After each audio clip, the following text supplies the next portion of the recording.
morning, Rise and Freedom. I'm Austin Peterson. You're watching and listening to the Wake Up America show at wakeupamericashow.com. He's coming for your guns. President Joe Biden announced executive orders for gun control, taking a page out of the Trump playbook. We'll talk about what exactly that means, and an Instagram post made by the White House last night that said, ban assault weapons. That's right.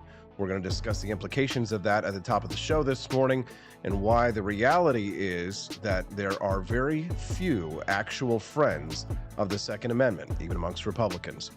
At 7:23 this morning, Mark Zuckerberg lays off tens of thousands more employees over at Meta. And we'll talk about the problem with big tech and why it doesn't seem to be getting any better and why it may not get any better soon. At 7:35 this morning, former Missouri State Representative Paul Kurtman is going to join us. He's a financial planner. He's going to be talking to us this morning about the economic situation in the United States with these bank runs, and we'll ask him if he thinks that there will be any more. That's at 7:35. You don't want to miss Paul Kurtman.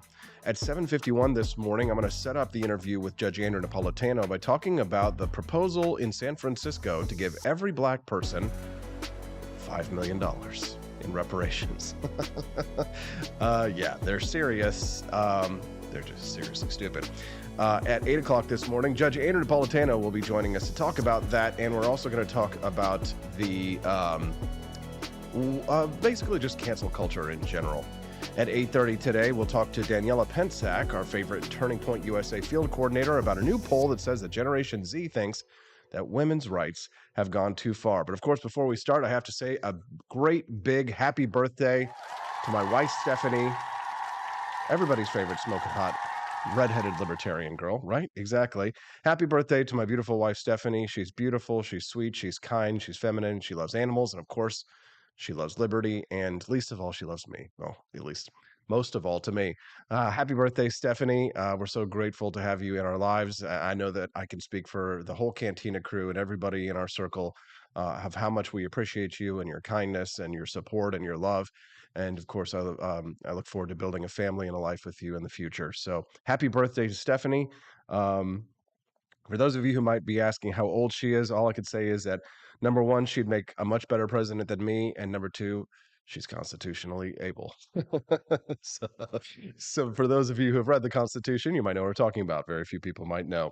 Good morning to Caleb Vanderfeltz, R Volt 24, Quest Fanning, my brother Justin Peterson, who will be guest hosting the program when I take my beautiful, lovely, smoking hot happy birthday, Steffi wife to Japan a little bit later this month. And Michael Nipp is joining us, as well as Chris Morrill, Joni Rankin, Andy Opperman, and all of our friends, I believe, over on Rumble. We usually get a good amount of people joining us over there as well. So good morning to our Rumble crowd. We appreciate you all very much. It's been nice to see our Rumble picking up. All right, Joe Biden announces executive orders on guns yesterday. Let's take a listen to what our commander-in-chief had to say. As I continue to call on Congress to require background checks for all firearm sales. And in the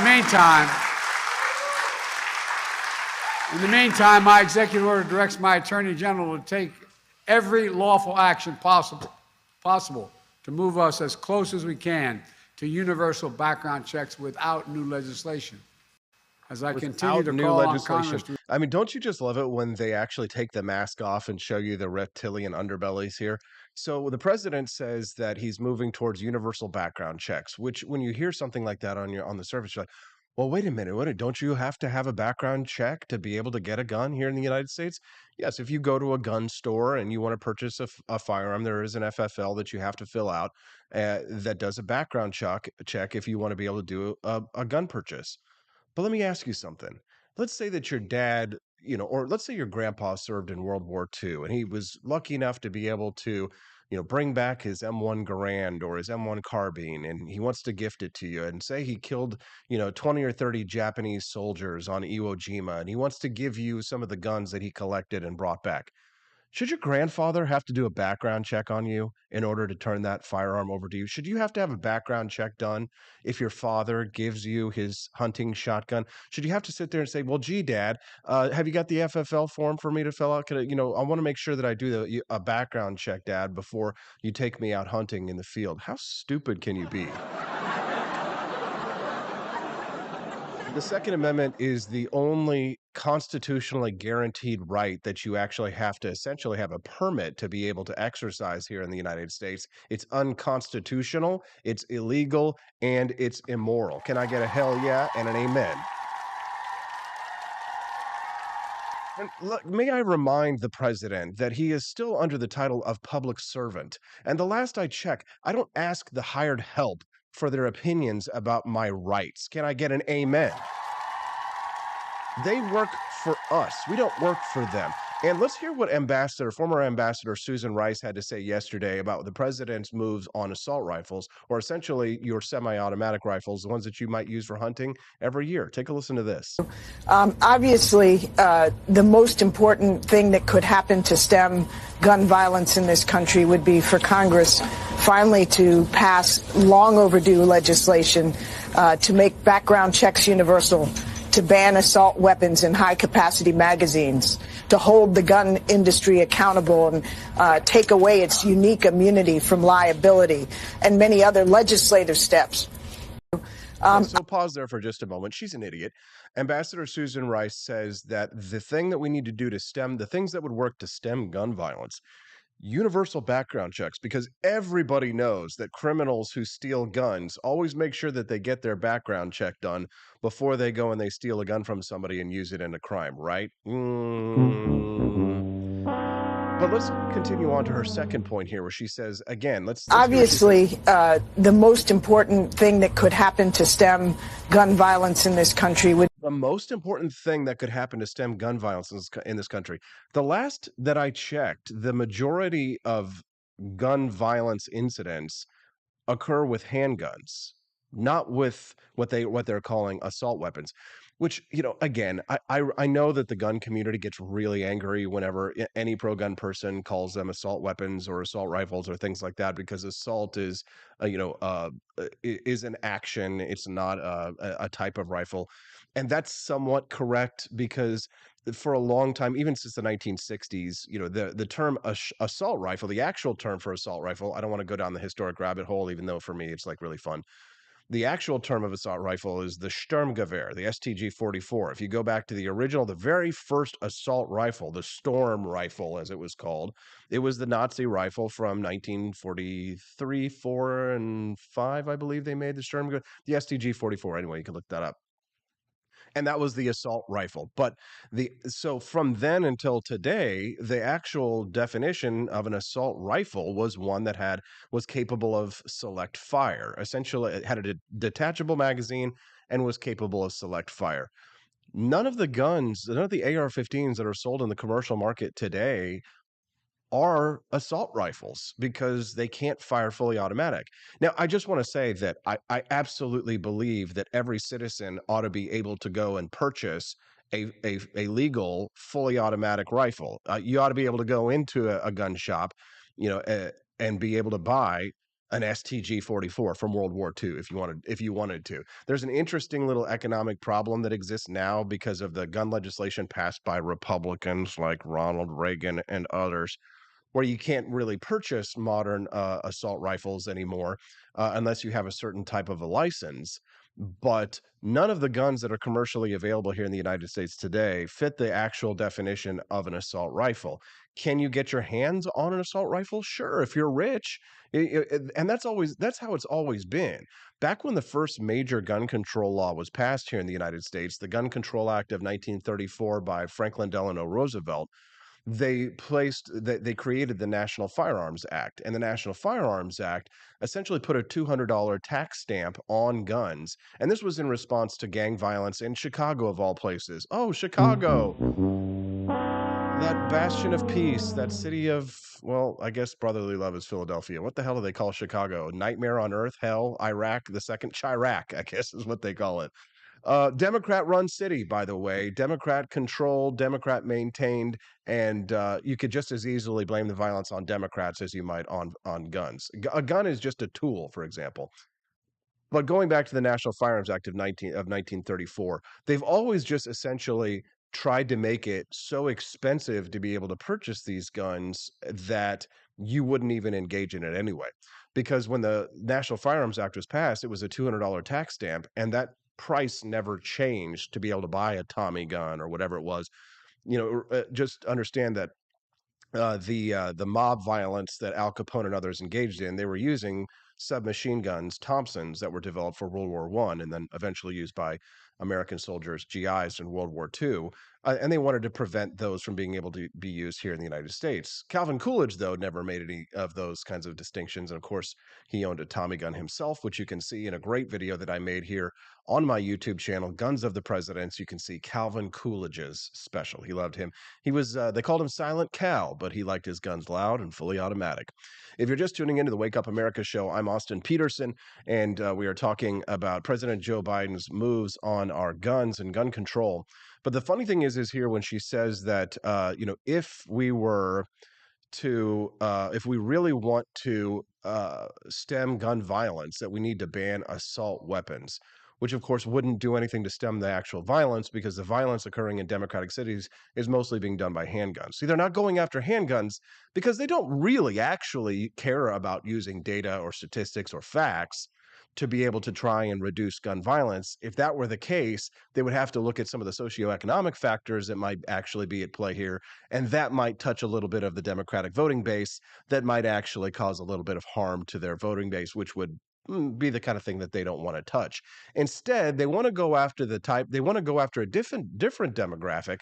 They want to go after people of a different socioeconomic status, because those people are not their voter base. They want to come for your guns because honestly, they're actually afraid that you're going to use those guns to overthrow them.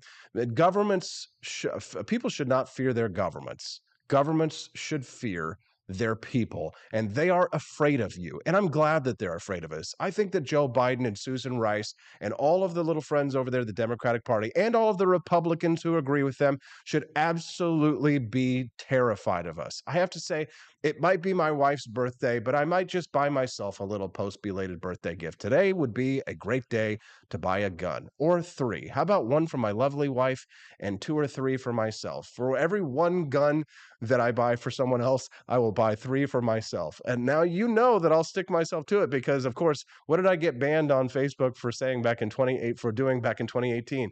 Gifting AR-15s. You know what I have to say? It's time for another gun giveaway. You know what? I'm announcing it right here, right now. I'm going to go down to the local gun store when I've got some time this week. Do you guys, are you ready for another gun giveaway? What do you say? We want to do it? You're going to have to give me your email address and sign up for apforlibertyshop.com's emails. But I think it's time for another AR-15 giveaway. I'm announcing it today. I just decided. Steffi's like, oh no, it's going to cost a lot of money. Don't worry, Steffi, we'll make more money from it than we would lose. We just have to decide which one to buy. What do you say, guys? You guys want to do a big, another AR-15 gun giveaway? Now, here's the thing. I won't be able to announce it on social media like I did last time, because they will shut me down. But I will have another insidious little way for people to find out that I'm going to do it. So what I recommend that you do now is that you go to apforlibertyshop.com, and I'll tell you what I'm going to do. If you're already signed up for the email list on apforlibertyshop.com, then I'll say, you know what, you're grandfathered in. You're going to get an entry. If you've purchased anything from apforlibertyshop.com, you know what, you're entered in to win. How about that? If you're not, go sign up today. Go to apforlibertyshop.com, sign up for our email list. You will be automatically entered in to win. What do you think about that? Sound good? You guys want in on that? Great. There you go. You wanted a 9mm, please? Now you guys are just being greedy. 9mm, please. Actually, I tell you what, I saw an AK-47 chambered at 9mm the other day, and it was a really good price. Maybe I need to go over there and buy that. You know what? This might be the first time I buy a weapon on my company credit card and write it off as a business expense. Hell yeah! Uncle Sam can't tax this. Tax this dick. What you got to say about that, Joe Biden? How about we all do that? We all need to do gun giveaways for our businesses as a way to say F you to the man, Senator, well, I guess President Joe Biden. He doesn't know what he is anymore these days anyway. When we come back, Mark Zuckerberg lays off tens of thousands of employees. Maybe it's because they hide people like myself for giving away guns on a platform. Yeah. So let's talk about that and why Silicon Valley is failing. We're going to talk about that. And don't forget, Paul Kurtman is going to be joining us at 7:30 to talk about those bank runs on the Wake Up America Show at wakeupAmericaShow.com.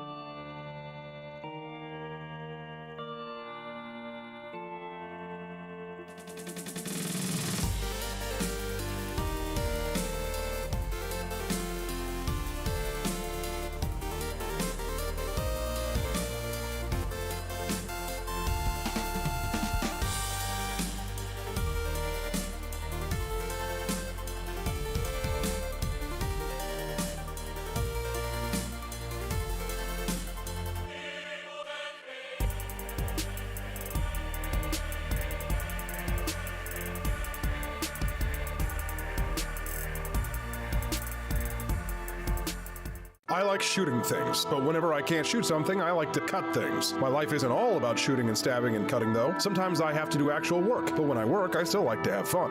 And there's nothing less fun than trying to cut with a crappy knife. Thankfully, from the ancient sect of Christian knights, who also loved cutting and stabbing, comes a new implement that has received my personal blessing, the Templar knife. Like the ancient sword of Excalibur, you don't choose a Templar knife, it chooses you. You just decide what kind you want on the website first, however, and then order it online, and then it chooses you. The Templar knife comes in a variety of shapes. As a man of culture and taste, I have decided I will never use a terrible knife again. And thanks to the inspiration provided by this excellent product, I have decided to launch a new crusade against anyone using less than superior knives. Join me, brothers and sisters, by visiting uppercuttactical.com/pages/Templar-knives. That's a lot of slashes. For that, you'll need a Templar knife. For 10% off, use code AP4Liberty and join me in a quest for glory, for liberty, for Christendom, for the Templar knife. Get yours today. Fire.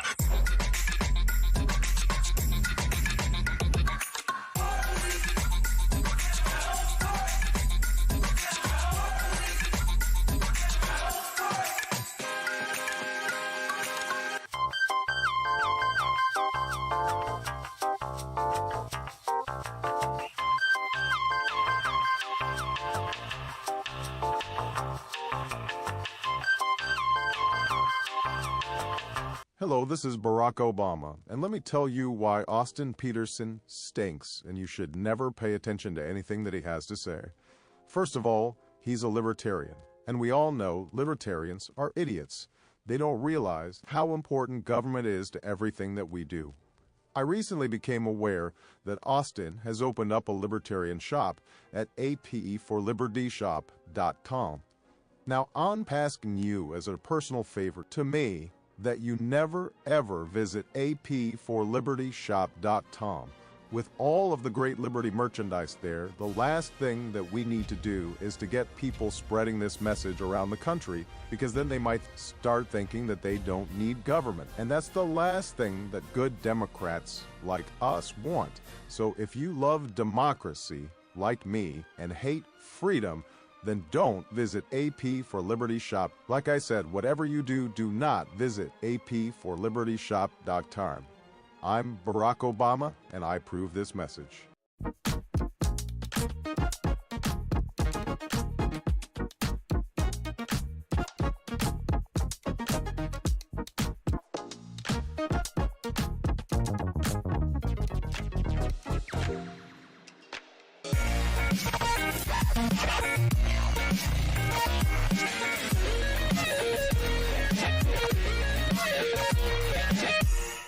When I was in foster care, I never knew when I would have to move, so I always had my suitcase ready to go.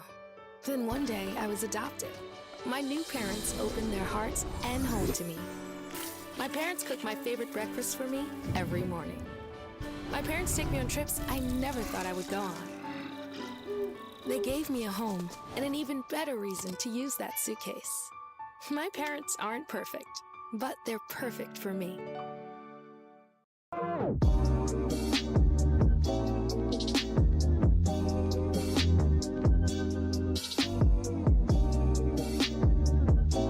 would remind you that extremism in the defense of liberty is no vice. It is better to settle these matters in the courts than on the streets, and new laws are needed at every level. But law alone cannot make men see right.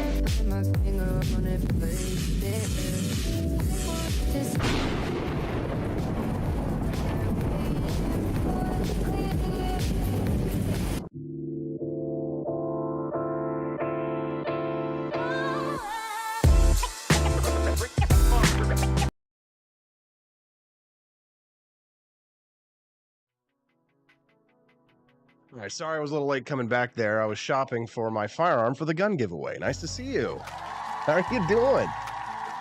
Okay, so I think I need to run a little bit of an informal poll here because I'm trying to decide between two different firearms to give away. I found a really nice Palmetto State Armory AR-15 that I could give away. Would you like the AR-15 or... I think this could be more fun. The AR-15 is chambered in 5.56. The AK-47 that I found is chambered at 9mm, which is kind of nice because honestly, AK-47 is a great gun. Typically it fires at 7.62, but 9mm, you know, maybe a little bit more affordable, a little bit easier to find, and just kind of like a fun clinking gun. So just out of curiosity, would you rather have the AK-47 or the AR-15? I need to hear from you over there in the chat. Thanks to Elizabeth Fanning Press. Nice to have you. We're gun grabbing. Thanks for the super chat. We appreciate you. The gun grabbing that happens at Austin, you actually get to grab a gun. Welcome to the Wake Up America show. I'm Austin Peterson. We were talking a little bit earlier about Joe Biden's gun grab. Not quite as fun as mine. But on my gun grab, we're going to do a giveaway for a free gun. So which one would you like? Let's see this morning. 556 says Buddy Mansour. Let's get your votes in today. I'd like to hear from you. Which free gun would you like? An AK-47 chambered in 9mm or a standard AR-15 chambered in 5.56? Send us your message. You can also send us a text at 573-319-1586 with your vote. And by the way, if you're not signed up for the gun giveaway, you need to get over to apforlibertyshop.com and hit us up with an email address. So what you got to do right now in order to win the gun is to go to apforlibertyshop.com. You're going to go scroll down. If you're on the front page, you'll have to go down quite a bit, unfortunately, until you get to subscribe to our emails. It's under the Calvin the Coolest President children's book.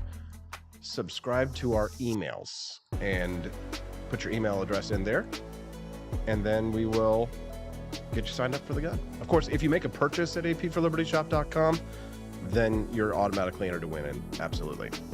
What we need to figure out, though, Nathan, is when we get a new email address in the shop, is it getting ported over to Klaviyo? We'll probably want to double check that, right? I want to make sure that that's happening. Somebody's checking out at apforlibertyshop.com right now. Let's see if they're going to do it. Let's do it. Ziggy Piggy, Ziggy Piggy, Ziggy Piggy. Come on. Get yourself something from apforlibertyshop.com today, and you'll be automatically entered to win the contest. So I need to say, so for my new gun giveaway, should I give a PSA AR-15 in 5.56 or what's the other one? This one is the Classic Firearms AK-47 chambered in 9mm. Get your votes in and entries to win by subscribing to the email list at apforlibertyshop.com. Writing tweets as I do a live stream. Probably not the most interesting thing for you to watch, but there it is. We just made the announcement, so in response to Joe Biden's moves on guns. All right, Mark Zuckerberg says the economy could get worse. Economic reality could continue for years as Meta makes more layoffs. Higher interest rates, geopolitical unrest, and increased regulation means that Silicon Valley is going to continue to feel the squeeze. God, I hate big tech, but why? Why do I hate big tech so much? Even though it forms an underpinning of our basic economy these days in the digital age and the information age, I know that people feel the same way that I do, but it didn't used to be that way. It used to be we all loved big tech. We loved Silicon Valley. We loved Apple and iPhones. And now we seem to hate these things that we're addicted to, which makes sense to a certain extent. You know, a lot of people who are junkies absolutely hate the thing that they're addicted to. But I'll be honest, I have to say that I deeply and intensely dislike social media and what it has become. Yesterday, our friend Camelia, nice to see her. She's over there today. Stephen Wolf just subscribed to the emails. Good, nice. Good to see you there, Stephen. Thanks so much for joining us today. Yesterday, Camelia sent me a tweet thread that I thought I would share with you from someone who was talking about why people deeply dislike Silicon Valley and big tech these days. And I think it really captures it beautifully. Cooper Lund over on Twitter said, Silicon Valley's problem is in large part that they've stopped fixing the average person's problems. Yeah, completely agree.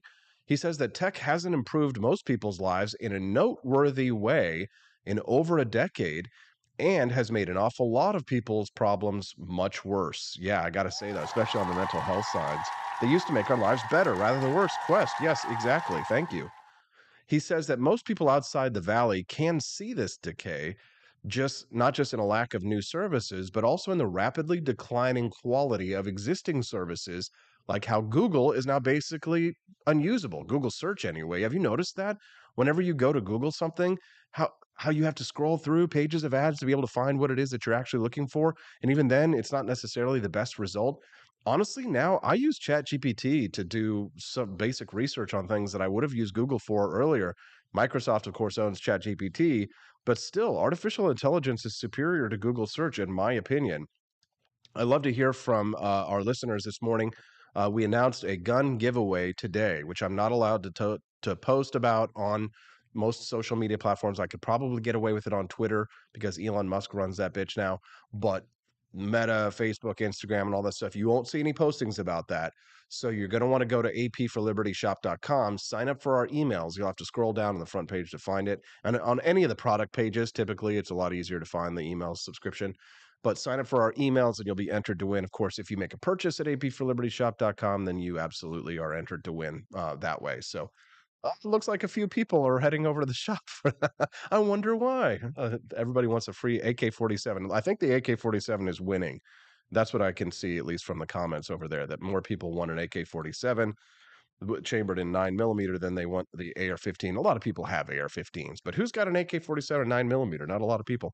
21 people watching us over on Rumble this morning. We salute you.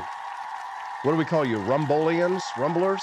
Nice to see you today. We're glad to have you over there. We'd love to see you drop a comment below over on Rumble to up our interaction rate. Yeah, we're talking about me giving away a gun in response to Joe Biden's announcement that they're cracking down on assault rifles. So I'm going to give away the type of gun that they don't want you to have, and I'm going to give it away to you for free. Okay, Austin, shut up. It's time to move on. I got to go get Paul Kurtman. I'm already late. It's 7:30. He's supposed to be on the show right now.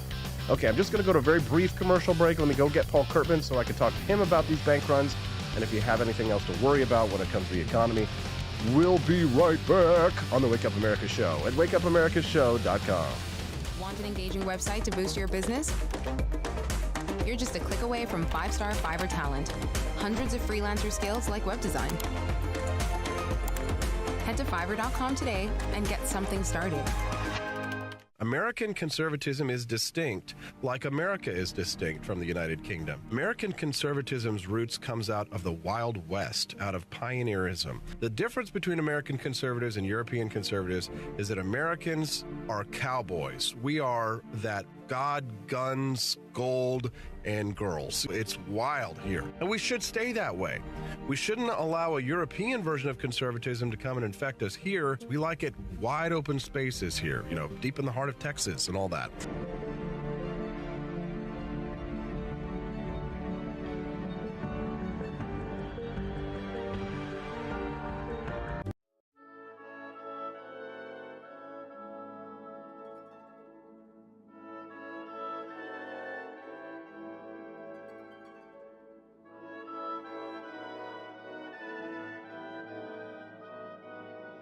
Hey there, it's your favorite Vice President Joe Biden. I wanted to talk to you today about the Wake Up America show, the best source for all your political news and commentary.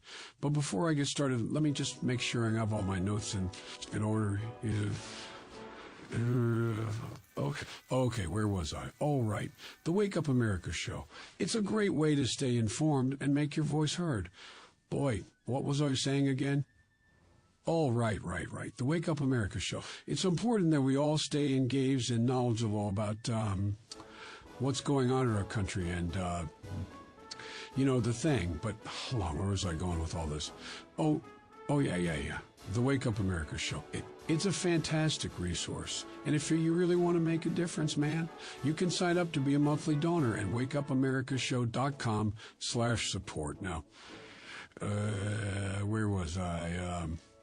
Oh, that's right, the Wake Up America show. So if you want to stay woke and support a great cause, head on over to wakeupamericashow.com/support and sign up to be a monthly donor today. And if you're feeling generous, you can even give a donation in my name. Thanks for listening, and keep on keeping on, America. Come on, man.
Thank you for watching the Wake Up America show with my dad. Today, I'd like to share with you 3 reasons why you should visit Dad's online store at apforlibertyshop.com. Number 1, you can get exclusive freedom-loving merch designed by AP himself or me mom, Steffi. Liberty Laura has made some designs as well, and blimey, they are great. Number 2, most of these products are so wicked that they aren't even allowed to be advertised on Facebook or Instagram. Modern machine guns and a proper keychain. Plus, our Grover Cleveland t-shirt is so spicy apparently that leftists on Facebook specifically banned it from appearing on the website. Number 3, you're supporting liberty lovers just like you. Spend your money where you earn it, and you help me Pops build a community that supports what you believe. Bloody hell, this commercial is running too long. Gotta run. Bye now. Don't forget to visit apforlibertyshop.com. That's apforlibertyshop.com.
Good morning, Rise and Freedom. I'm Austin Peterson. You're watching and listening to the Wake Up America show at wakeupamericashow.com. All right, well, will there be more financial panic as Silicon Valley begs for bailouts for their special little privileged darlings while the rest of us get stuck with the tab? Joining us now to discuss is Missouri's Jason Bourne. Paul Kurtman joining us right now, former Missouri State Representative. Looking good there. Almost looks like a turtleneck, but not quite. And an epic beard. How you doing, Paul?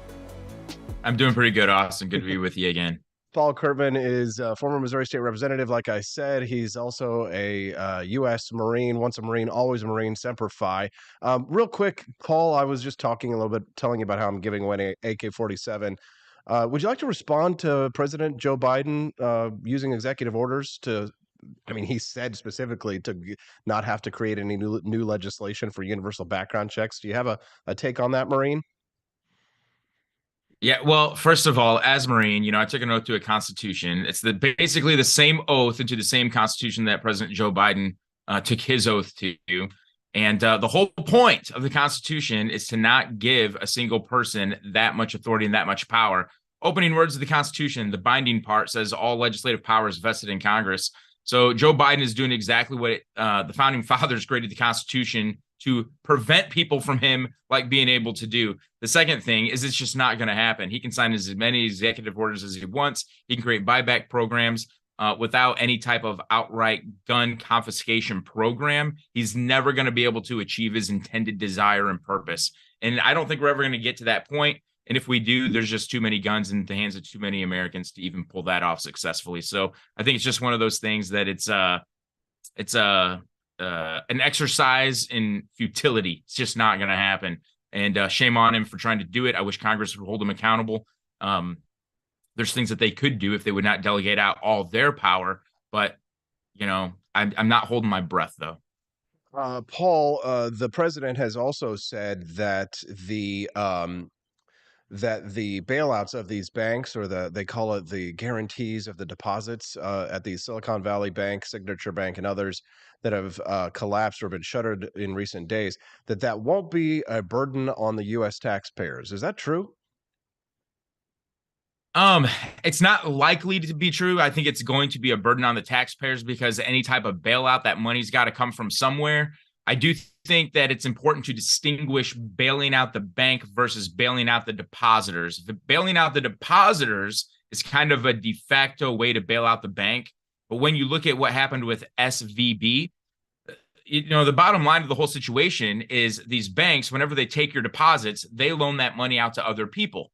And that's how they make their money. And that's how they're able to put some return back inside of your checking or savings account or in the CD that you might have bought or purchased at a previous time. But whenever the banks loan out that money, it makes sense and it's reasonable and it's a good idea to make sure that those are short-term loans, because at any time the depositors might be coming back and asking for their money. So when these banks like SVB decided to engage in long-term debt obligations like a bond, well, that's a terrible investment to have, especially when interest rates are going up, because it makes the value of the bonds go down. The value of the bonds that have been on the market begin to go down. What the federal government does is go in, like what we've seen with SVB, and they're buying up these bonds. That way, they're able to help secure the depositors' assets. It's not the same as a bailout for the bank shareholders, because all the federal government has to do is hold the bonds till maturity, and then they get all that money back. What could happen, and what I'm afraid is going to happen, is we start seeing these guaranteed deposits for banks just broad board across the whole country, because what that's going to do is that's going to absolutely absolve any type of accountability or responsibility on the part of these bank management teams or these board of directors. And that in and of itself is going to wreak havoc down the road, because then nobody's held accountable. Nobody loses their job. Everything's okay. Everything's guaranteed. And so I think that it's a bad idea to say, hey, we're going to guarantee all bank deposits. Short-term fixes, I don't like them. Still don't like them. But buying up the debt obligations of SVB, what they did there is still a little bit different than what it is that we have some congressmen proposing that we do, and that is we guarantee all bank deposits everywhere. Not for bailouts at all. Taxpayers will have to pay down the road, but trying to make this some type of long-term plan is absolutely even a worse idea. If you're just tuning into the Wake Up America show, I'm Austin Peterson. I'm speaking to Paul Kurtman. He's a financial expert. We're discussing the bank failures in recent days and whether or not taxpayers will be on the hook. Now, Paul, the instability in the financial markets right now, some people are saying that this is the pandemic's bills coming due, and that essentially the way that consumers are going to have to pay for this is in the form of higher fees at our banks and worse service. Is that the most likely reality? It doesn't have to be that reality. Good service is always a good idea for business and for free markets. So good service would be a good path for these banks and these bankers to take. I do think that we're going to have to reckon with this, though, certainly in terms of higher fees. I mean, we're already seeing fees go up in everything else that we buy in terms of commercial transactions or just our own personal transactions at the marketplace due to inflation. And that is 100%. What we're seeing now with inflation is absolutely the chickens coming home to roost from all the wild spending that we saw during the pandemic. You take that and kind of couple that with the monetary policy of the Federal Reserve, which is to try to maintain a 2% target rate of inflation from one year to the next. So we're already running on the rails of an inflationary monetary policy that we're using as our policy. And then it just gets out of hand when you have all this government spending. The Federal Reserve doesn't get to decide how much money Congress spends. That doesn't get to decide the budget, but they have to deal with it whenever Congress decides to tax and spend. So when you have Congress behaving that way, and then you have the Federal Reserve who already has an inflationary monetary policy, it just is going to spell disaster down the road because you're going to have all these shareholders of companies. You have all these moms and dads out there trying to do the best with the value of the dollar that they have in their wallet on the day that they need it. And that value is just constantly going away. And that is all the result of everything that happens in Washington, D.C. Paul, what are smart people doing in this economic climate with their money? Oh, man. That's kind of a difficult question to answer, Austin, because everybody, whether they're smart or not, they've all got different ideas of what their money should be doing for them. So for some people are rushing into the market right now because they see a lot of value buying opportunities. There are other people that they might be retired or close to retirement, and they're just trying to manage the risk as best as they can. And what that usually means, what that has meant for some of my clients is to just hold a larger cash position than they've previously held. Normally, whenever I put together a portfolio, I would say, hey, let's try to keep about 5% in cash, and the rest of it, let's diversify across some high quality investments. But these days, it's just more comfortable for people to have a higher cash position. And even smart people understand this, and everybody should get a hold of this idea. Investing has a lot to do with peace of mind. So you don't want to have investments that keep you up all night. But even in this market climate, there's a lot of people that are staying awake all night long because they're seeing the market fall, go up and down by 2% in the S&P 500 in a single day. And so smart people are just making sure that they feel good about what they have and they know what they have and why they have it. Paul, a lot of the friends of the Wake Up America show are activists here in the state of Missouri. Our friend Mad Mama Non, she loves to come in the morning show and chat with us about how she's working very hard to try and pass this gold and silver as legal tender bill here in the state of Missouri. Yep. I spoke to Scott Fitzpatrick, our auditor, about it yesterday, and he says, in terms of like the Treasury, it's a little tough because they deal with sort of like a lot of short-term transactions, but it might be, right for our pension plans here to be able to secure for long-term, have some gold and silver on the books here in the state of Missouri to protect our pensions here in the long term. What are your thoughts on this gold and silver push here in the state of Missouri? Something that we should get behind, or your thoughts? Yeah, I think it is something we should get behind. When I was in the legislature, I think back in 2000, maybe 2013 or 14, I introduced a bill very similar to this that would allow people to monetize gold and silver. That way we could essentially create a competing currency against the Federal Reserve dollar. And people would, I tell you what, if we would have passed that bill back in 2013, people would have a lot more purchasing power in their bank account today than they do. But I do think it's a good idea. I've seen copies of the legislation and the draft legislation.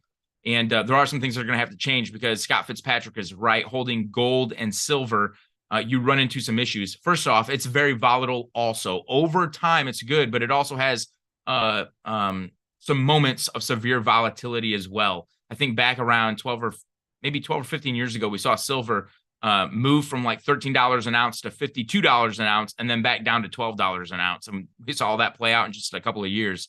And then the other issue is liquidity. For the taxpayers, if something comes up and we need to spend those taxpayer dollars on an emergency, or maybe there's a shortfall in our revenue, we want to be able to have liquidity.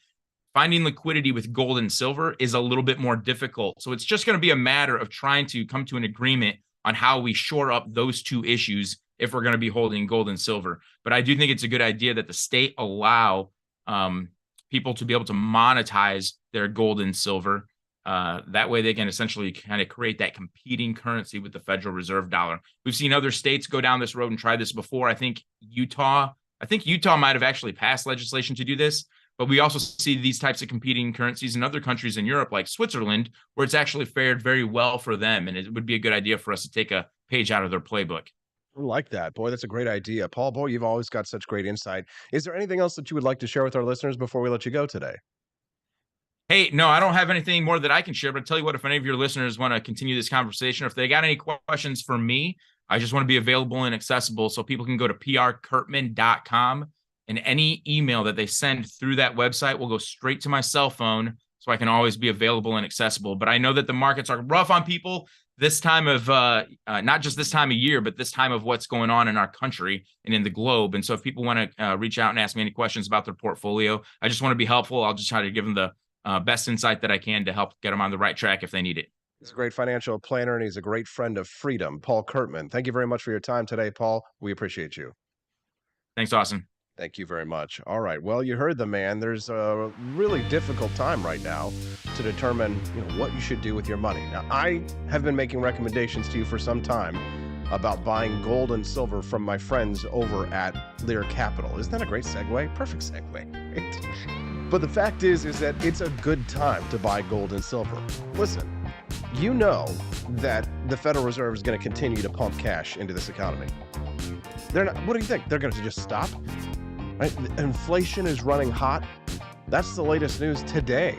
Now, we knew that it was going to be hot, but the fact is that it's just getting more expensive to borrow money out there. And frankly, I think a lot of people don't want to borrow any more money, right? You want to invest in good, solid assets. Gold, silver, iron, and lead. Although the gun that I give away made of iron and lead will be for free, you will have to purchase gold and silver to put those assets on your books. Check them out at 1-800-885-2175. Give my friends over at Lear Capital a call today. 1-800-885-2175 is the phone number, or visit learaustin.com. Lear Capital is your trusted metals leader, the precious metals leader in the industry. Visit learaustin.com. Get your informational packet today, or just call them up and say, hey, listen, it's time to start stacking bricks of gold or silver and stacking bodies with the AK-47. No, we got to be careful about what I say there, because, man, they watch me like a hawk here on social media. Just kidding. In Minecraft. Stacking bodies in Minecraft. There we go. Just kidding. Head over to learaustin.com, visit our friends over at Lear Capital, get yourself some gold and silver, or put it in your portfolio at least to hedge against inflation, which is, in my mind, guaranteed. We'll be back with more. Don't forget, Judge Napolitano joining us in about 10 minutes to talk about Joe Biden's executive orders on gun control, as well as the plan for reparations in California on the Wake Up America Show, wakeupAmericaShow.com. Good morning to the Cantina crew. This is Elon Musk, the CEO of Twitter. And I just want to say thank you for watching the Wake Up America show. I've decided that Austin Peterson will be the new CEO of Twitter.com, effective immediately. First thing to do, though, is I've got to go and blast off into space.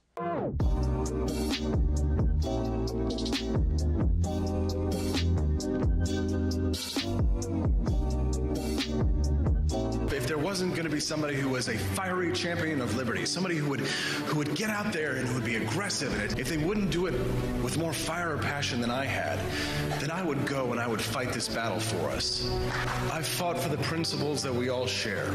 Parties tend to be secondary to me. We're here because we believe in the principles of liberty. I am not a perfect messenger, but I think I'm a damn good one. This is a replica of our first president's flintlock pistol. You have my full support, my respect, and my gun.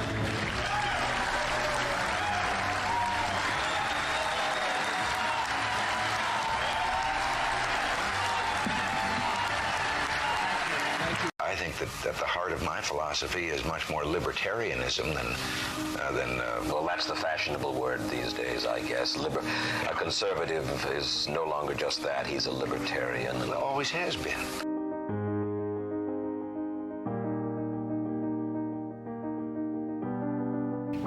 Yet any time you and I question the schemes of the do-gooders, we're denounced as being against their humanitarian goals. They say we're always against things, we're never for anything.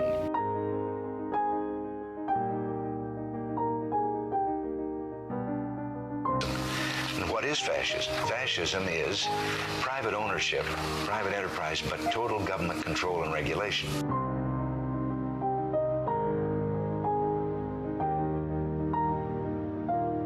Well, the trouble with our liberal friends is not that they're ignorant. It's just that they know so much that isn't so.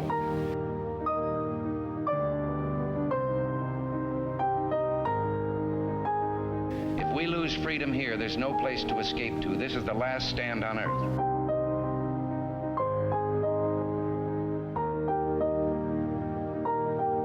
This is the issue of this election. Whether we believe in our capacity for self-government or whether we abandon the American Revolution and confess that a little intellectual elite in a far distant capital can plan our lives for us better than we can plan them ourselves.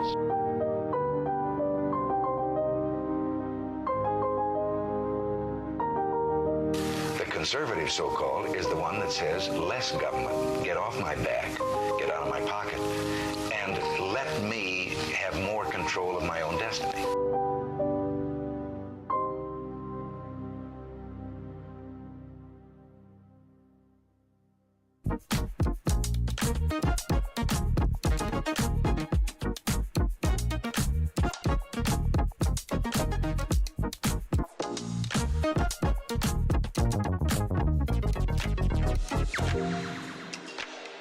What would happen if I had to pick up the phone, call 911 for one of my family members or one of my neighbors? What would I do if no one was on the other end to respond? What if there was no 911?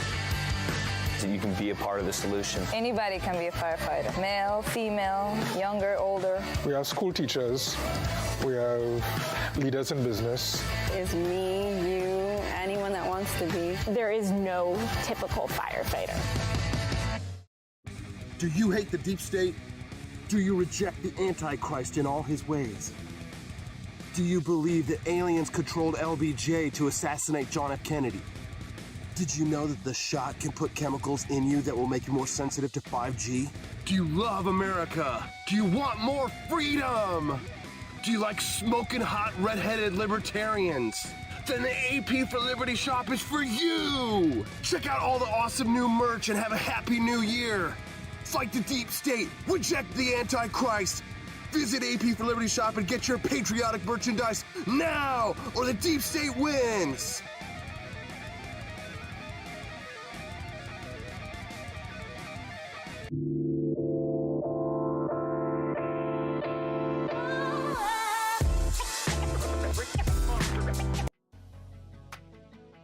Good morning, Rise and Freedom. I'm Austin Peterson. You're watching and listening to the Wake Up America show at wakeupAmericaShow.com. How you feeling out there today? Oh, I know why you're excited. Because I'm giving away a free AK-47. Whoop, whoop, whoop, whoop. Yeah.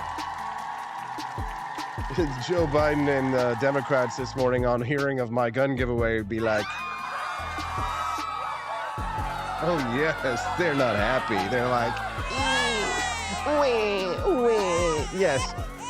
President Joe Biden announces executive orders on gun control. Austin Peterson announces a gift giveaway of a free AK-47 to one lucky winner. Anyone who signs up for our email list at ap4libertyshop.com this morning or makes a purchase, which I highly recommend, is entered to win a free AK-47 from AP for Liberty. Don't say I never did anything or gave anything back to you. Yes, we are giving away from guns.com from Classic Firearms, Century Arms, Wasser M AK-47, chambered in 9mm. So if you got yourself a Glock or you've got any kind of concealed carry handgun chambered in 9mm, you can actually transfer the rounds between the two of them. And it does take Glock magazines, which I actually think is kind of cool. Some people are like, oh, it takes Glock magazines, it's not that cool. I think it's awesome. So a lot of people have Glocks. It's great. You can interchange them. What do you think about that? You can text the show today at 573-319-1586. That's 573-319-1586. Who doesn't love to be able to buy guns as part of your business? I mean, how cool is that?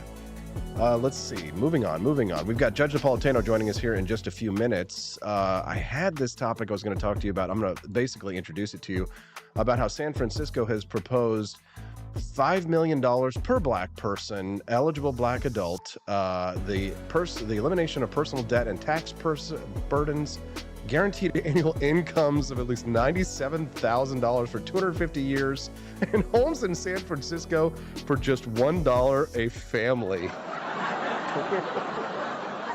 For a state that never had slavery, and for people whose ancestors may have never even been slaves. What can you say? It's the Wake Up America show where everything's weird and we don't know what to deal with it except to give away guns. I'm going to go get Judge Andrew Napolitano. Unfortunately, this was a little bit of a short segment. I went long with Paul Kerben.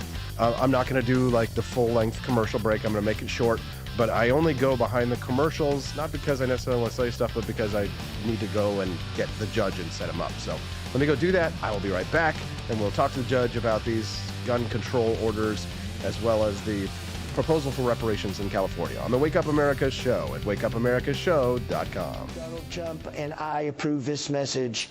Believe me, Austin Peterson is the best. He's got the greatest Wake Up America show I've ever seen. Whenever I tune in the mornings and watch the live stream, let me tell you, he has got the absolute best content. I love his guests. It's just a total blast to watch, and I highly endorse and recommend the Wake Up America show. It's terrific, believe me.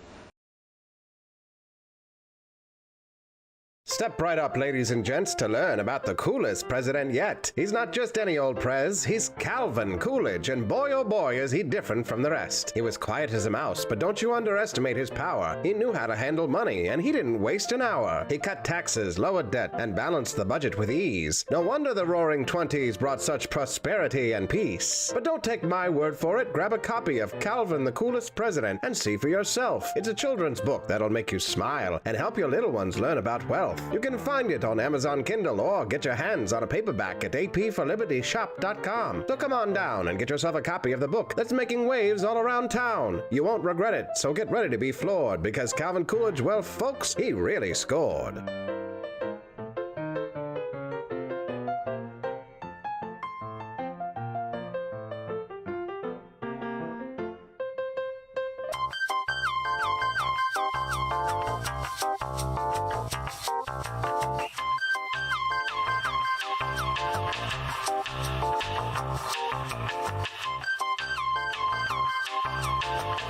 I'm a public defender. I am a public defender. I'm proud to be a public defender. 80% of Americans accused of a crime will get appointed a public defender. Everybody from a speeding ticket to capital murder. For every dollar we spend on public defenders, we spend $3 on prosecutors. Public defenders have to do pretty much everything on their own. Social workers, counselors. Investigating is another piece of it. The average public defender holds 300 cases annually. You never feel like there's enough time. Public defenders have health issues all the time. A lot of people give up and say, I can't do this work anymore. Gideon's Promise trains, mentors, and supports public defenders.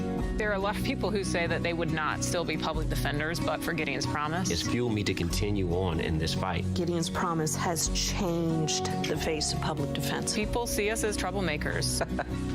Good trouble only. We don't make it easy. It should not be easy to take away someone's liberty.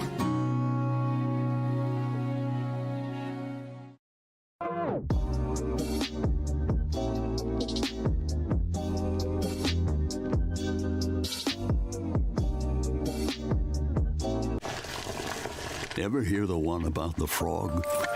Put a frog in a pot of boiling water and it'll jump right out. Here's my resume again. But put a frog in a pot of cool water and slowly heat it up, and that frog will boil. It's a lie. But as a metaphor for us and all that we go through as veterans, you have any real-world experience. It's a story that rings true. We make excuses for how we feel. We push everything down. We tell ourselves the lie that it's easier to stay in that boiling water, to disconnect, And some days, maybe it is. But you've never been interested in easy. Make no mistake, reaching out is hard. Do it anyway. You're not alone. You've got this. You are not a frog. Find resources at va.gov/reach.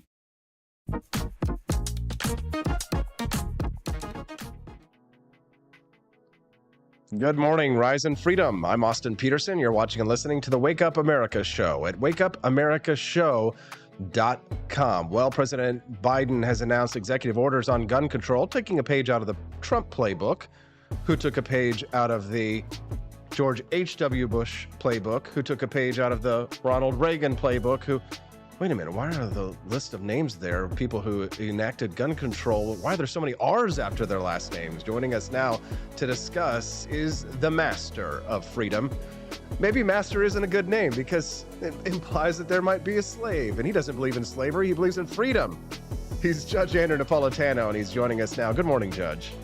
Good morning, Austin. It's always a pleasure to be with you. And you know, I do about 12 of these a week. You have the most generous of introductions. Well, that just shows that I love you the best, Judge. And certainly my audience appreciates you as well. We're glad to have you here. Your quick reaction, your initial reaction to Joe Biden's executive order on gun control. Well, the executive order tells the Bureau of Alcohol, Tobacco, and Firearms to redefine gun dealer so that instead of having a store and a shop where you actually sell guns, if you are distributing just a few a year, you qualify as a gun dealer. Therefore, there's more of an intense background check imposed upon you by the federal government. So this tells me two things. In some states, it's moot, like in New Jersey, where the background check is already more rigorous than the one the feds impose. But what it tells me truly is that Joe Biden has not read the Heller decision by Justice Scalia, which defines the right to keep and bear arms as a personal right, a natural right, the modern day extension of the ancient right to self-defense, not my words, Justice Scalia's, and the Bruin opinion by Justice Thomas just 8 months ago, which puts the Second Amendment in the same category as the First. Fundamental liberties that can't be interfered with without showing fault on the part of the person who wants to exercise the liberty. Joe Biden thinks that by signing a piece of paper to make it more difficult for honest human beings to defend themselves, he's somehow going to keep the country safe. It's going to have the opposite effect. He couldn't care less about fundamental liberties. Judge, my understanding of this would mean that, if my father has a gun collection, that he'd have to do a background check on me. I'd have to, my grandfather brought over a gun from World War II that he used to fight for our freedom. And would my grandfather have to do a background check on me? Is that what universal background check means? Yes, it wouldn't happen if it were just one weapon. But if it were a certain number, the executive order doesn't specify this. This is another problem with what he wrote. It gives the authority for law making to the people that are supposed to be involved only in law enforcing. It allows the Bureau of Alcohol, Tobacco, and Firearms to decide, let's see, your grandfather has 15 weapons that he accumulated over a lifetime, and he wants to give a few of them to his grandson, who happens to be an expert marksman and is already licensed to own a weapon. By doing that, does he become a dealer? And if he does become a dealer, does he have to qualify as a dealer under the federal licensure, which is a very, very difficult, expensive, and lengthy process? That's where Joe is taking us. Now, how many of these mass killings came about because the recipient of the gun received it from a relative? It's an easy number to receive it legally from a relative. It's an easy number to remember. It's zero. Unbelievable. If you're just tuning into the Wake Up America show, I'm Austin Peterson, your host. I'm speaking to Judge Andrew Napolitano. He's the host of the Judging Freedom podcast, which you can download on any of your mobile devices. I highly recommend it as a great resource for news and talk about the latest in liberty. Judge, moving on to the topic which I brought you on here to discuss today of this news about hate crimes in the United States rising 12% in 2021. The New York Post headline says that nearly 2/3 of these crimes were race-based, according to the FBI. When you read a headline like that, what's your reaction? Well, my first reaction, if I read it in the New York Post, was I better get it confirmed in another publication as well. having worked with those folks, when I would say on Stuart Varney's show, Stuart, this morning, according to the New York Post, they would, stop right there, young man, stop right there. We've got to check your source. But would take away my snarkiness. The hate crimes are thought crimes. This is the government punishing a thought. You have the right. I hate to say this. You have the right to hate. You have the right to think whatever you want. If you punch me in the nose because you don't like my politics, or you punch me in the nose because you hate Italian Americans, my nose is still equally as damaged, and you are still equally as culpable. It doesn't matter what animates the punch. Government can't control that because it's a natural human function. Thinking, liking, disliking, loving, hating. None of the government's business. Why are they so obsessed with trying to stamp out hate? What is this obsession the Democrats have with thought crime, Judge? I just, you and I, we have a difficult time putting our heads inside their shoes. But what is it they think that they can achieve through this? Is some kind of utopian ideal? It's either a utopian ideal, a sort of egalitarianism, where everybody is equal because of their stealing wealth and crushing liberty, or it's just pandering to the crowds. The Upper West Side of Manhattan, that type of liberal / progressive crowd loves to hear this kind of stuff, and they vote in large numbers in favor of it.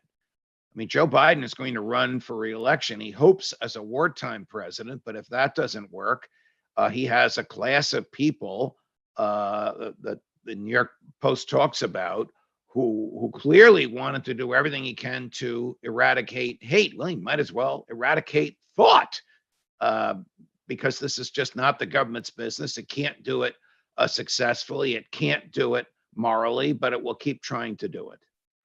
Judge, another article that I was reading yesterday along these same lines about racial animus in the United States, something that I think will only fan the flames. But San Francisco politicians have made a proposal to offer $5 million in reparations, lump sum payments to eligible Black residents.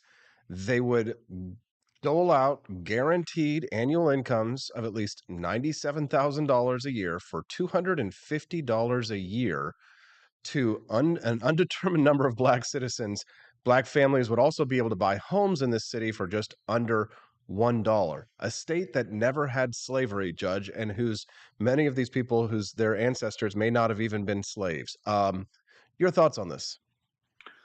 Well, it violates the 14th Amendment because it's a government decision based on race.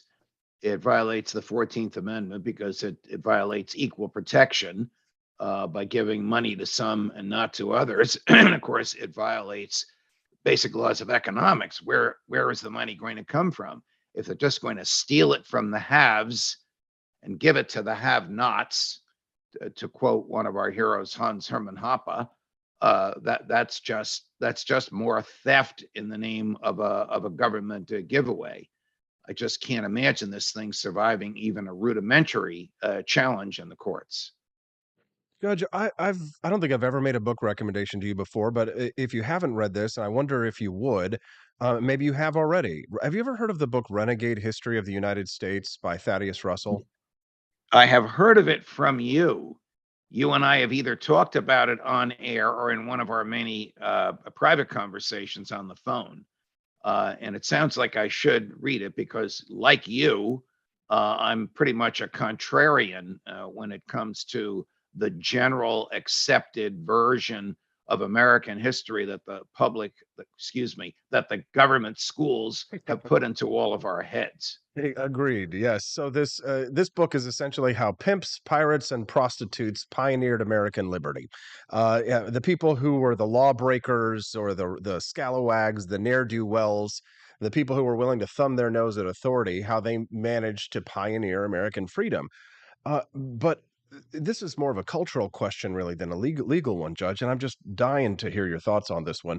But they talk about how during especially the height of the progressive era, how when Irish immigrants came to the United States, they were, at least if you were think of America as a caste society, they were on the same level as freed former slaves in terms of not just how Americans viewed them, but also in their role in society. They were really talked down. They were legally discriminated against in many. Irish need not apply, just as much as we had Jim Crow here in the United States.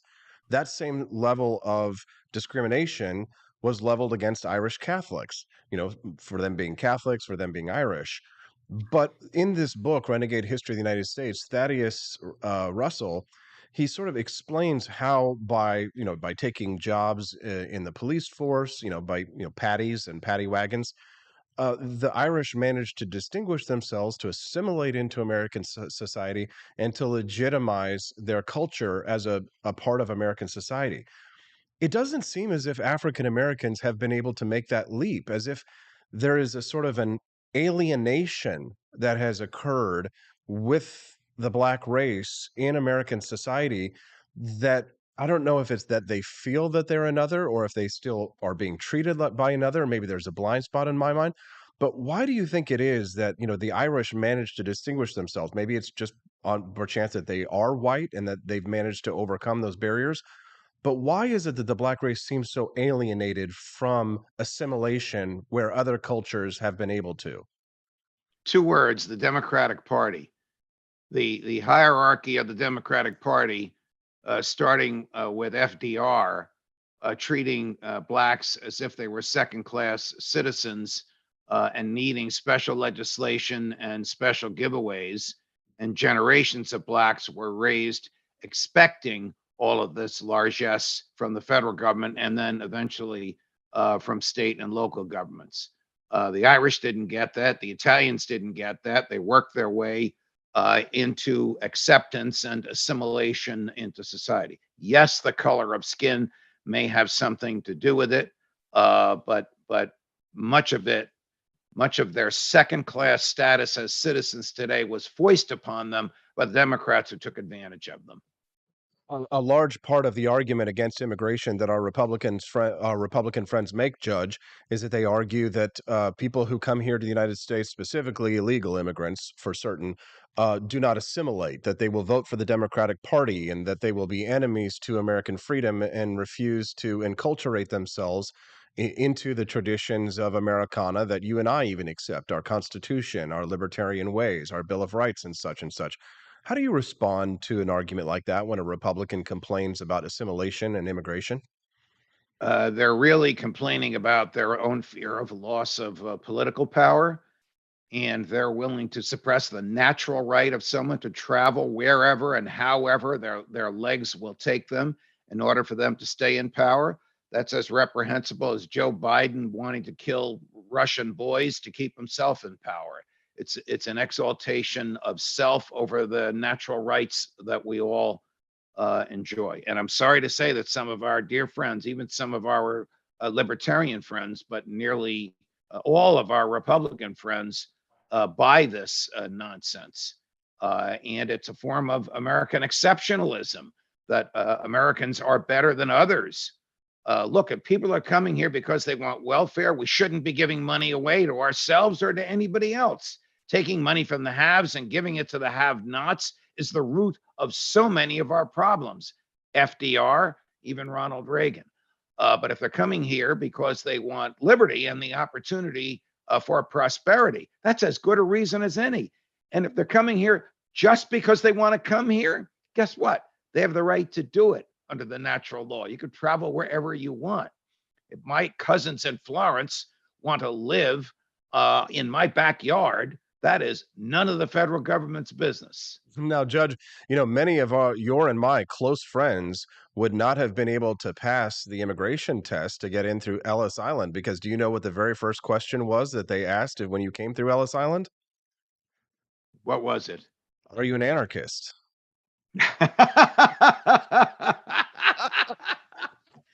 Yes. Put him back on the boat. Send him back to Naples. Anarchy sure has gotten a bad name, but I think that's very much on purpose, isn't it, Judge?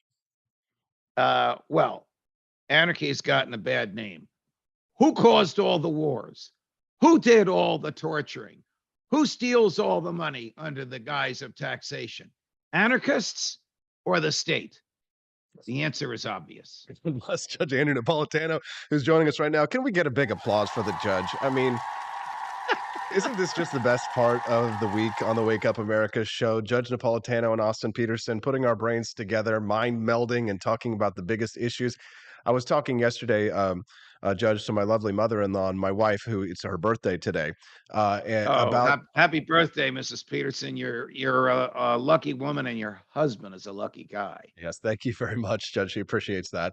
But we were talking about. Well, I always think of it in the terms of, unfortunately, Frederick FDR's wife. I think it was her quote where she talks about, average minds, poor minds discuss events, average minds discuss people, great minds discuss ideas.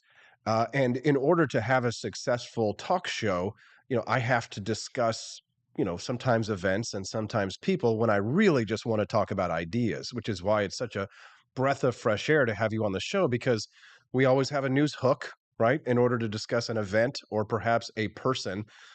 But Right. then the conversation, as some people would say, devolves, but I like to say evolves into a discussion about big brain topics and things that really matter, Judge, because it's just unfortunate that the great masses of American people are so uneducated. And I feel like it's on purpose, as if the purpose of public education was to do what Woodrow Wilson said, Judge, which was to create one class of citizens who are educated and who are the rulers, and then another class of citizens who are dumbed down, obedient workers. Am I wrong?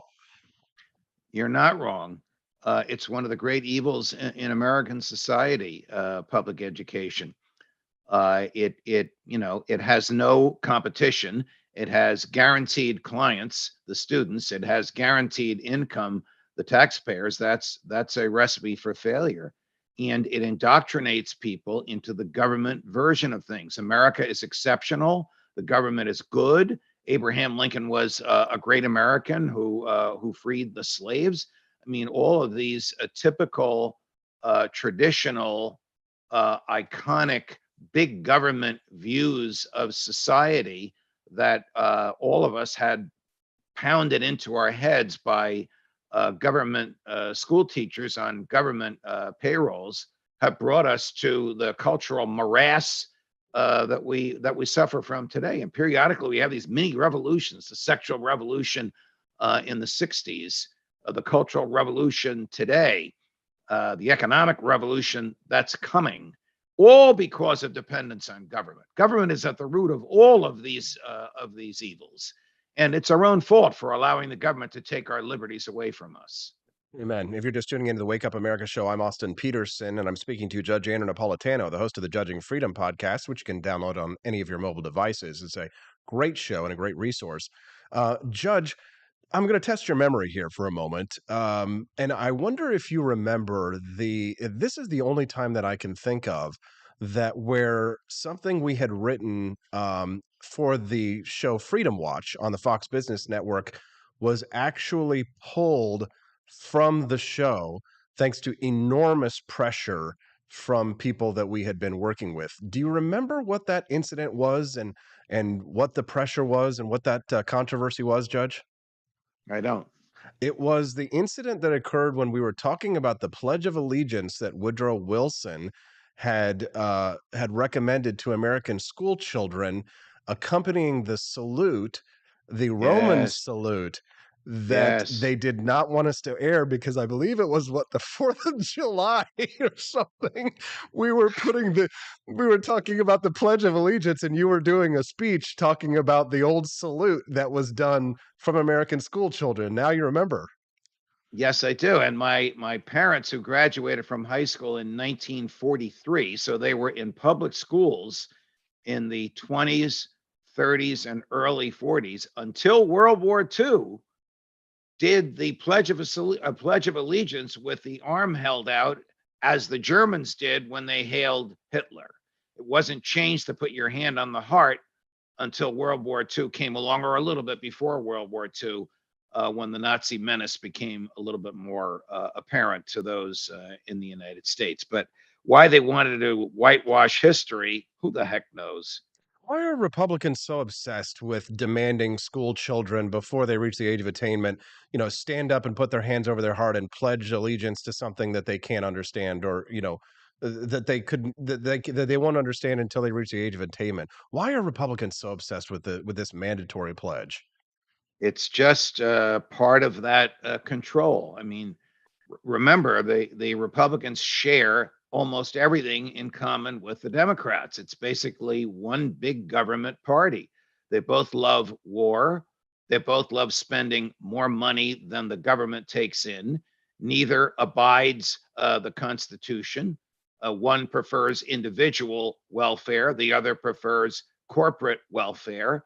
And they want to do everything they can to stay in power, which means subjugate the intellect of the public by causing them to conform.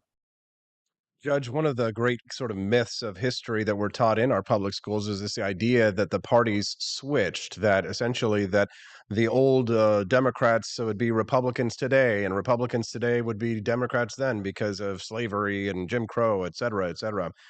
I wonder what you think about that one, and then I'd like you to actually sort of contextualize that with our modern situation where what you said, one party prefers corporate welfare, the other prefers individual welfare, with the reality that now the Republican Party is sort of the blue collar party of individual welfare, and the Democrats are the party of Silicon Valley and big corporations and corporate welfare and bailouts. Have the parties switched now, Judge, for real? It certainly appears that way, but there's no intellectual honesty here. It's just a matter of going where the votes are. I mean, Republicans are as much in favor of Joe Biden bailing out a bank that was poorly managed, because it looks good. It looks like the government is swooping in to save people. The innocent depositors in the bank who didn't bother to look at the bank before they put their money there should be protected by the rest of us.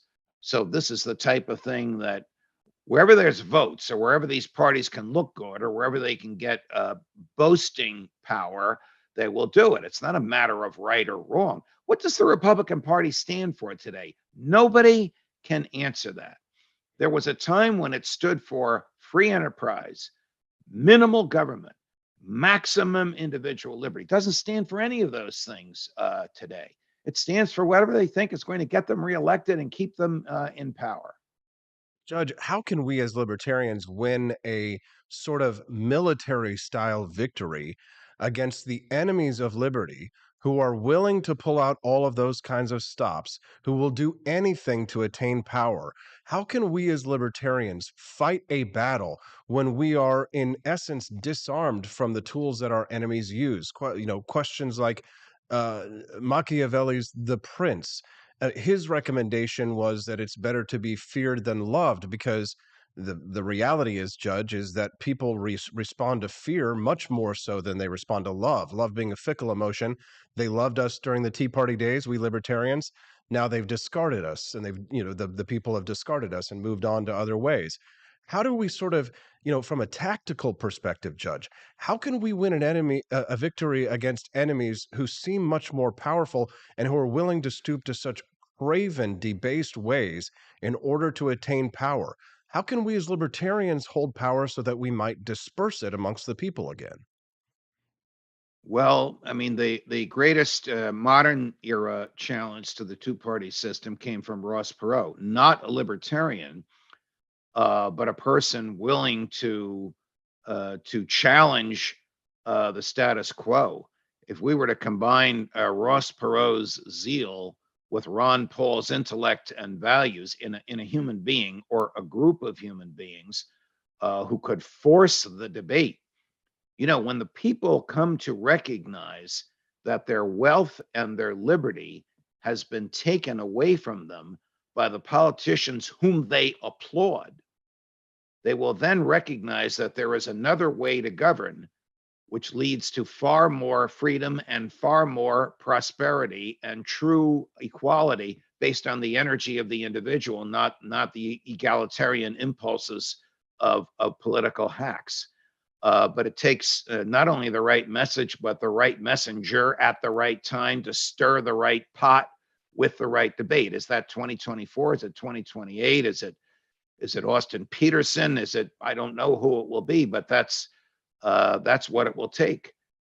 The brush fires of liberty do not require a majority to set the country aflame with the zeal for liberty. They only require, I think I'm paraphrasing Samuel Adams of all people, I think they only require a determined and understanding minority.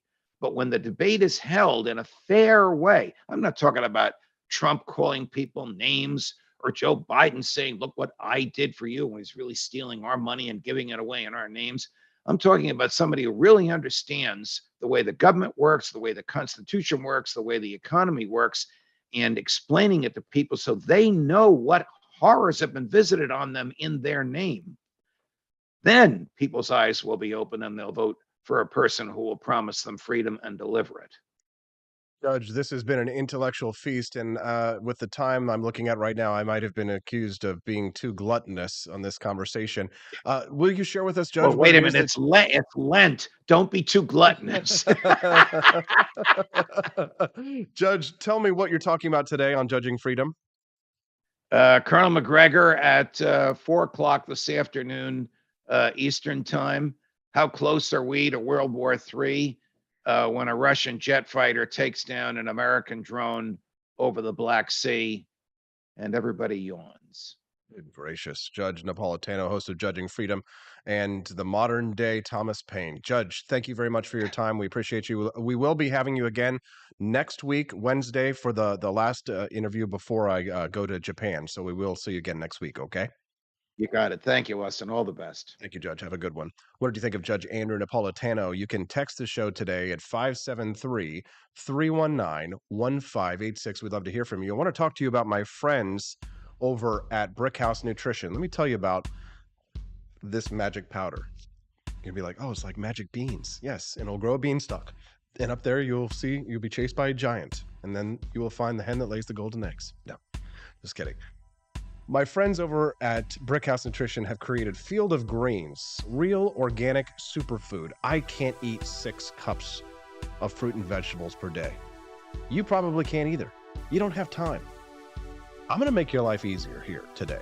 When you get a jar of Field of Greens, 1, it's going to taste good.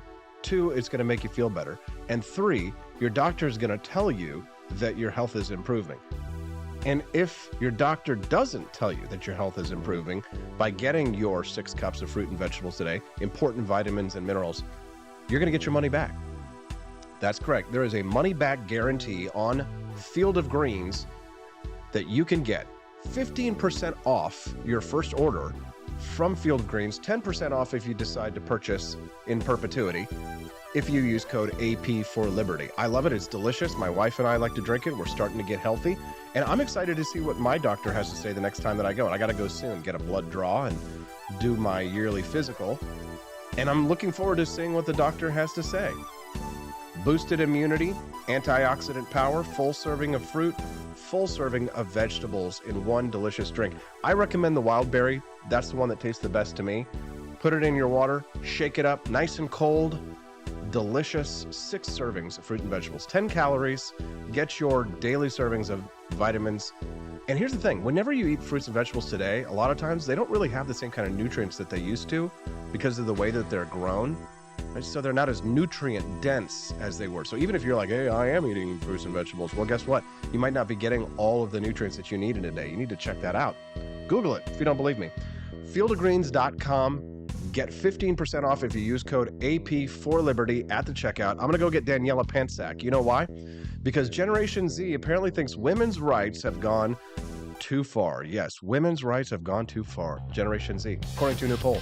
We'll talk about that with a Zoomer herself, Daniela Pensack, when we get back on the Wake Up America Show at wakeupAmericaShow.com. Want an engaging website to boost your business?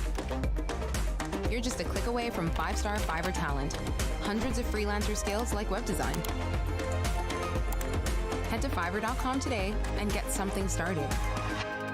American conservatism is distinct, like America is distinct from the United Kingdom. American conservatism's roots comes out of the Wild West, out of pioneerism. The difference between American conservatives and European conservatives is that Americans are cowboys. We are that God, guns, gold, and girls. It's wild here, and we should stay that way.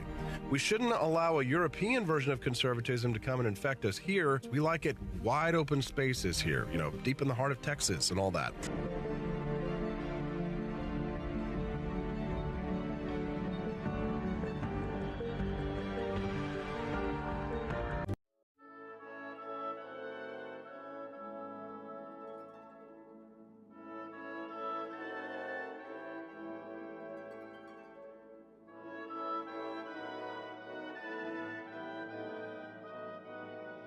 Hey there, it's your favorite Vice President Joe Biden. I wanted to talk to you today about the Wake Up America show, the best source for all your political news and commentary.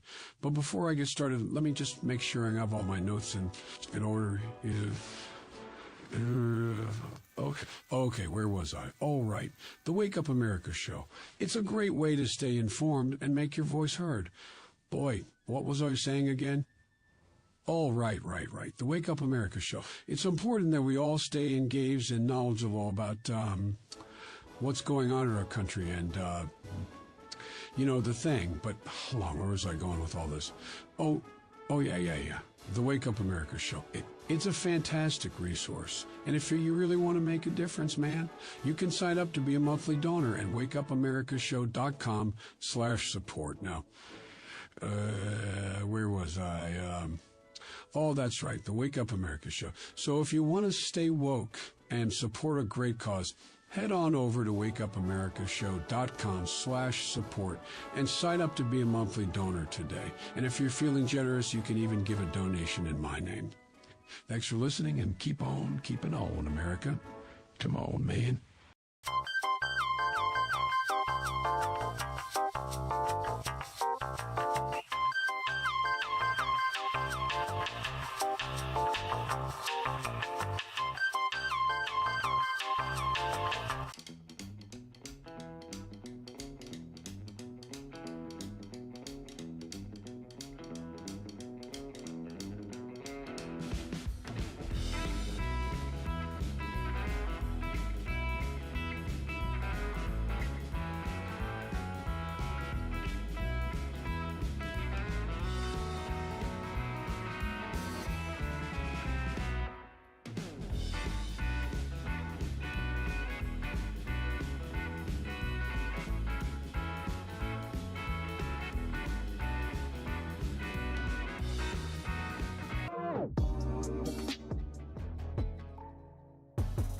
Good morning, Rise and Freedom. I'm Austin Peterson. You're watching and listening to the Wake Up America show at wakeupAmericaShow.com. How are you feeling today?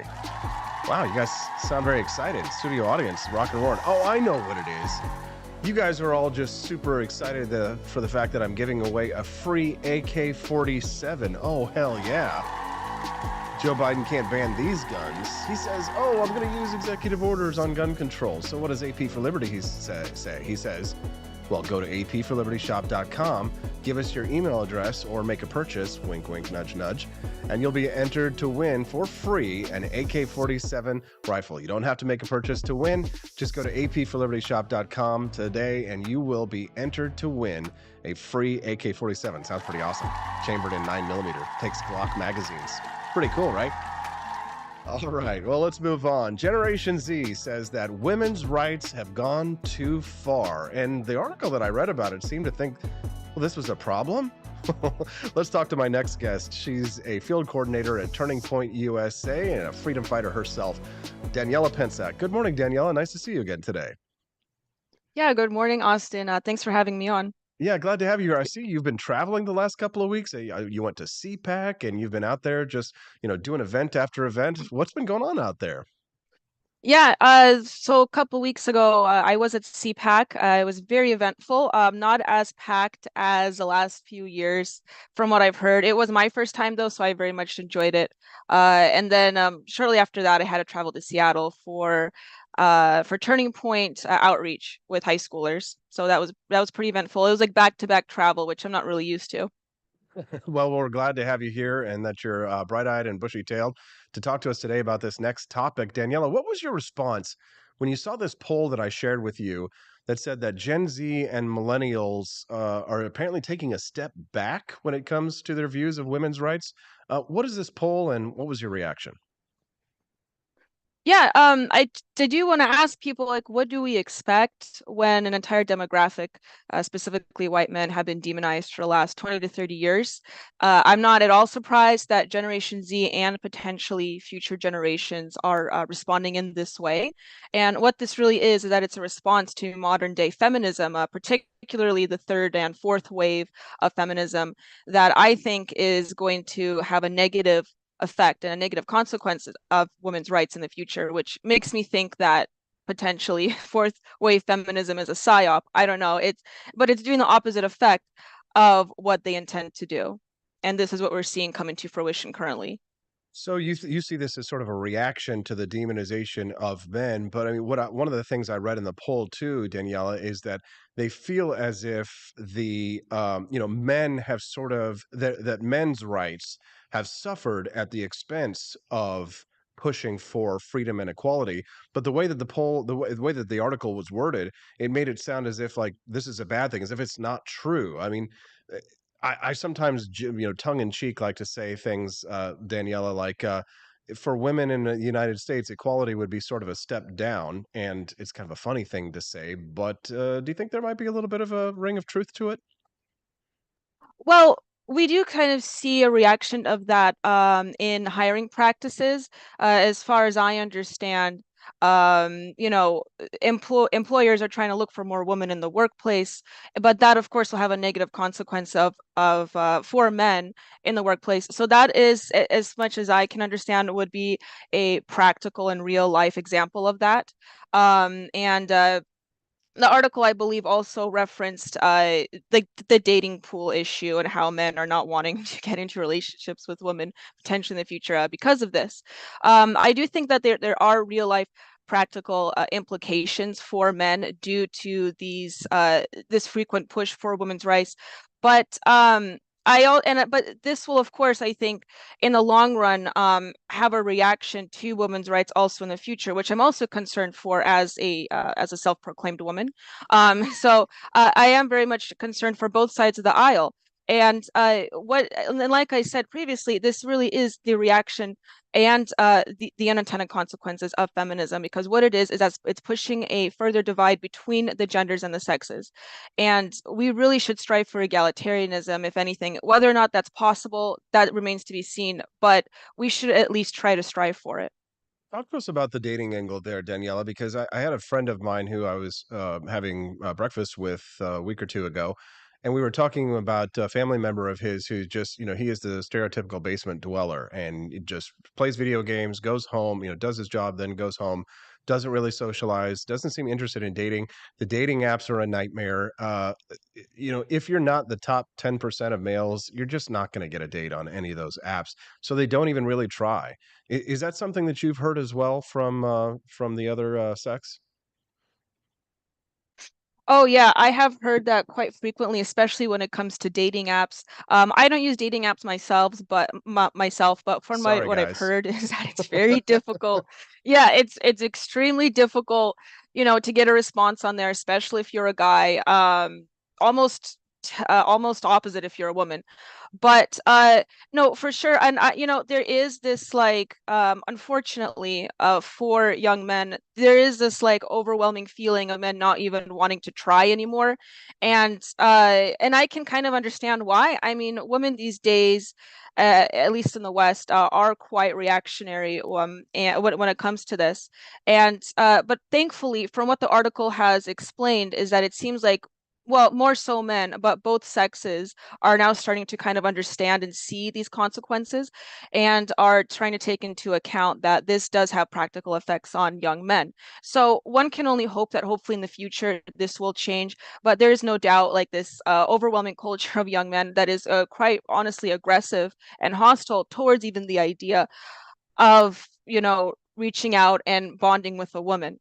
But what the article also explained, I believe, or the one that was linked with it, had mentioned that despite this, there is still a growing number of men that are still even attempting to date, even though it's very much unsuccessful.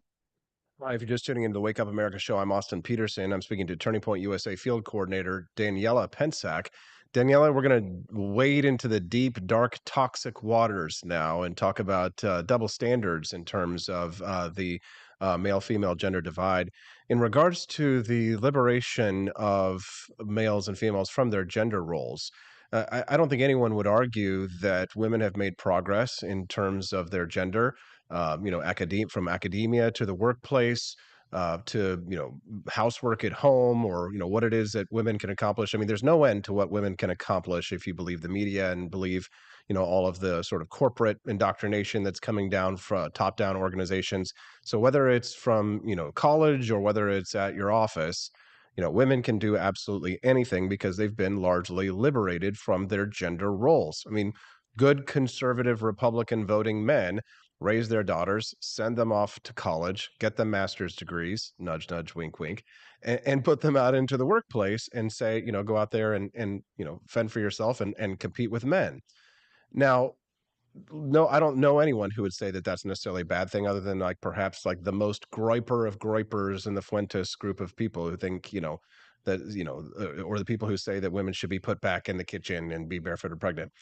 But in terms of liberating men from their gender roles, it seems to be universally despised, this idea that men could be liberated from their gender roles, meaning a couple of things. One, that a man might not have to pay for the first date or for any of the dates, right? That a man might not have to be a provider, that the man might not have to provide security, right? That the man might not have to put a roof over a female's head. That would be liberating men from their gender roles. But on the opposite side of that same coin, liberating men from their gender roles means men in dresses.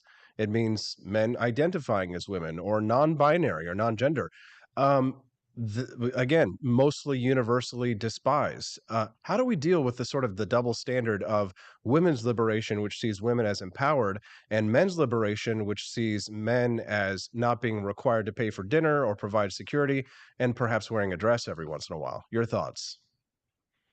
Yeah, I think that women, especially these days, don't really understand how good they have it now, because what you said is entirely correct. Women kind of have like, they can benefit from both sides or both approaches. They can be empowered in the workplace and in their career, or if they choose to, or both ways, they can be empowered at home or in the relationship where they're being provided for. As far as what you said about men being liberated from their gender roles. A lot of what you just mentioned now has a lot to do with racial relationship dynamics, and that very much I think is dependent on the couple. If there is a situation where the woman does make more money or wants to be the sole provider, I think very much it's those people's choice and rights to do so. And if the man doesn't really want to work or provide, that's very much in his right to do so. It just depends on the relationship those people have. As far as what people can accomplish in the outside world, I think there needs to be, and what we do have is an equal playing field, and it should remain to be so. The hiring practices, of course, and quotas to hire a certain amount of demographic of people, obviously, could be changed. But for the most part, legally speaking, people do have equal rights on both sides. But what you mentioned about also the issue of transgenderism being introduced in the feminist movement. Yeah, I did want to mention that actually because like it seems like especially with fourth wave and third wave feminism with this like introduction of intersectionality, it's really much a Trojan horse to bring in the transgenders into the women's movement and the women's liberation movement. Even like just a few days ago, we've seen Drew Barrymore literally kneel, in front of Dylan Mulvaney, which is, transgender woman, but for all intents and purposes is still a man. So it's like we don't want to acknowledge the opposite sex, the straight, white, cisgendered male, or feminists want to bash that demographic, but at the same time, they are coddling the other side, which are essentially men in dresses. So that obviously is a problem, and I think it's just I mean, excuse my It's a language, but like an problem, but ass backwards way. it's a problem, but is it male liberation? In terms of the transgender issue, or Yes, I mean, men wearing okay, women's clothing, men, playing up their feminine side, if you will, dressing up like David Bowie or, rock stars from the 1980s wearing spandex and long right. hair and things like that. I mean, we hear a lot about women's liberation, women acting like men, dressing like men, wearing pantsuits, coming into the workplace, competing with men. Now men are competing with women, but doing it out on the sports field and doing it in a dress and, even beating you in weightlifting competitions and things like that. That is a form of male liberation, Yeah. isn't it? So for my approach to I this told is you it would be that, toxic. oh, that's fine. I am a libertarian when it comes to these things, and if a man wants to identify as a woman, he has every right to do so. I really do think that when it comes to having children involved in that, totally different topic, totally different story.